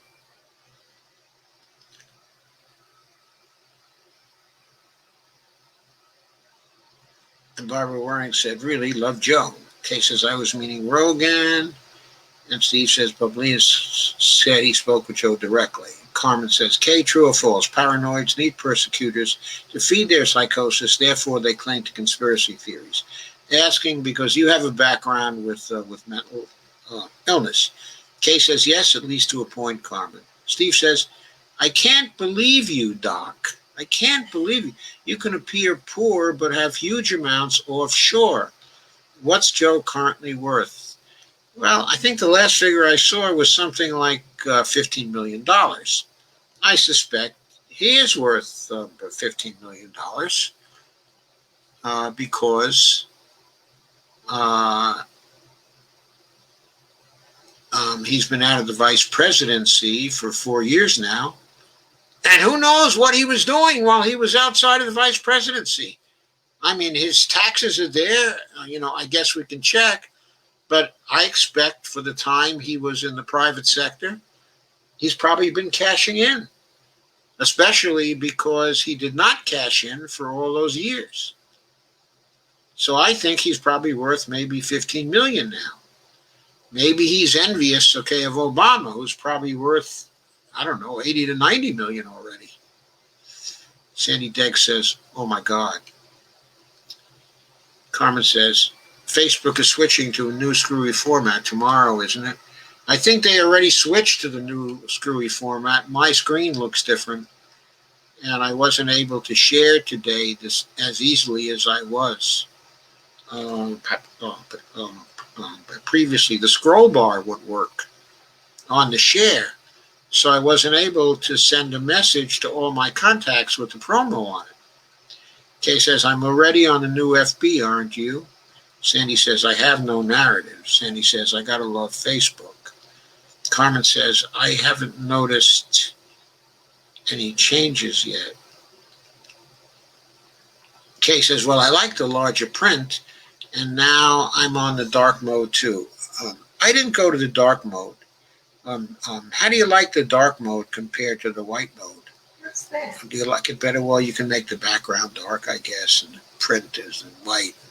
Some people like that better. I have a dark background for my Twitter, and it does work nice for Twitter, but I don't know if it would work for Facebook well. And Steve says, check Bobolinsky's press conference. Can you quote from the press conference, Steve? Can you quote? What exactly does he say? Stacy, making speeches for goddamn Republicans. And Carmen says, I love dark mode, helps keep migraines at bay. Carmen says, I'm having issues with this tonight. Kay says, yes, easier. on the eye. Stacy Van Veen says, I am the dark mode. Ask her if it would work wearing sunglasses to watch the TV. Would what work wearing sunglasses to watch the TV? Less migraine. Oh. Okay, Bonnie wants to know if when you wear sunglasses to watch your TV, if you have a TV, whether that helps with your migraines. Steve says, check Bobulinski's press conference 15 minutes before the last debate. Don't come in here uninformed. Steve, I asked you for quotes and I asked you for links. That is not unusual on the web when somebody makes a claim. It was not my obligation to check the Bobulinski press conference before I did this particular live stream, which was not directly about the Hunter Biden controversy. That is not the issue in this live stream. The issue is in live stream is whether the Intercept had the right to censor Glenn Greenwald. That's what I'm live streaming about. I know you want me to take up the Hunter Biden case. I have better things to do for now. I'm sorry. That is my editorial judgment, which I have the right to make. It's not that I don't want to inform people. It's just that I'd much rather inform them about all kinds of other things like this censorship issue, which to me is much more important than what Bobulinski had to say. Excuse me for living. Kay says, took me a while to get it all set up, but it seems better. Thank you, Kay. Carmen says, no TV, but yes, I can function without sunglasses when there's light around. One reason I don't watch TV. Steve says, you're disappointing me, Doc. Well, you're disappointing me too. I mean, accusing me of lying to you, Steve? Come on. That goes beyond the bonds of civility that we've been cultivating here at this stream.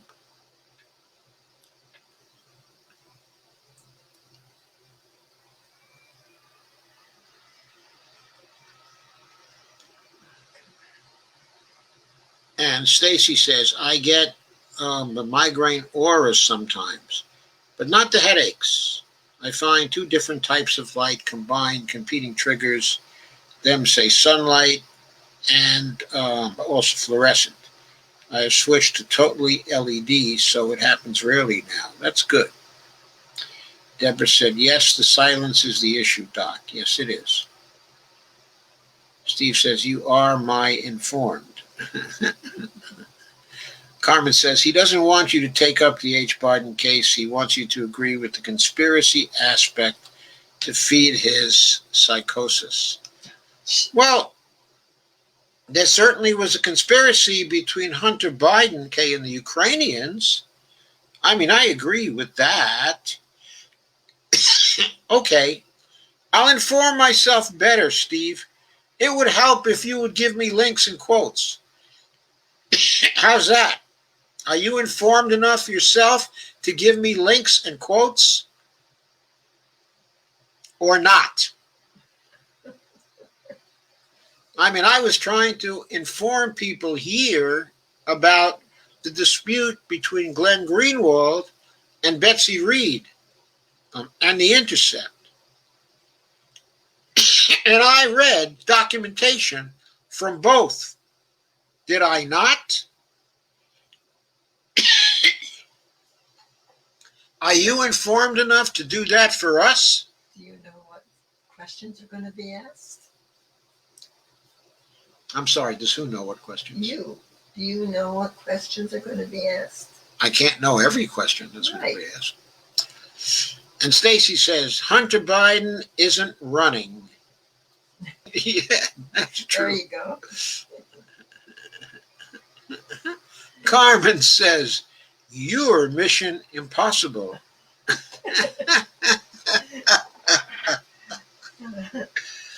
Okay, folks. Happy Halloween. Steve, happy Halloween. Everybody, have a happy Halloween. And good night. I hope you enjoyed our discussion tonight. Steve says, "You are uninformed about the Bidens." Sandy says, "There's a bad moon on the rise." Good night, everyone. Good night, everyone. Hey, Steve Gonzo. Hey, Steve. How you doing? Have a good night. Carmen says, "This has been a treat. Love and hugs." And Steve says, "I'm not a syncopat." That's good, Steve. That's good. I don't think he accused you of being a syncopat, did he? Kay said, "Night all." And Deborah Wilson said, "You too. Good talk." And Stacy says, "Boo bye." Yeah, that's good. Boo bye, everybody. I'm ending now. And next time I see you, other than for short takes, is going to be on Tuesday night. I don't know how late I'll be on Tuesday night. I'm hoping to be able to cover the outcome of the election on Tuesday night, but it's too much to hope for.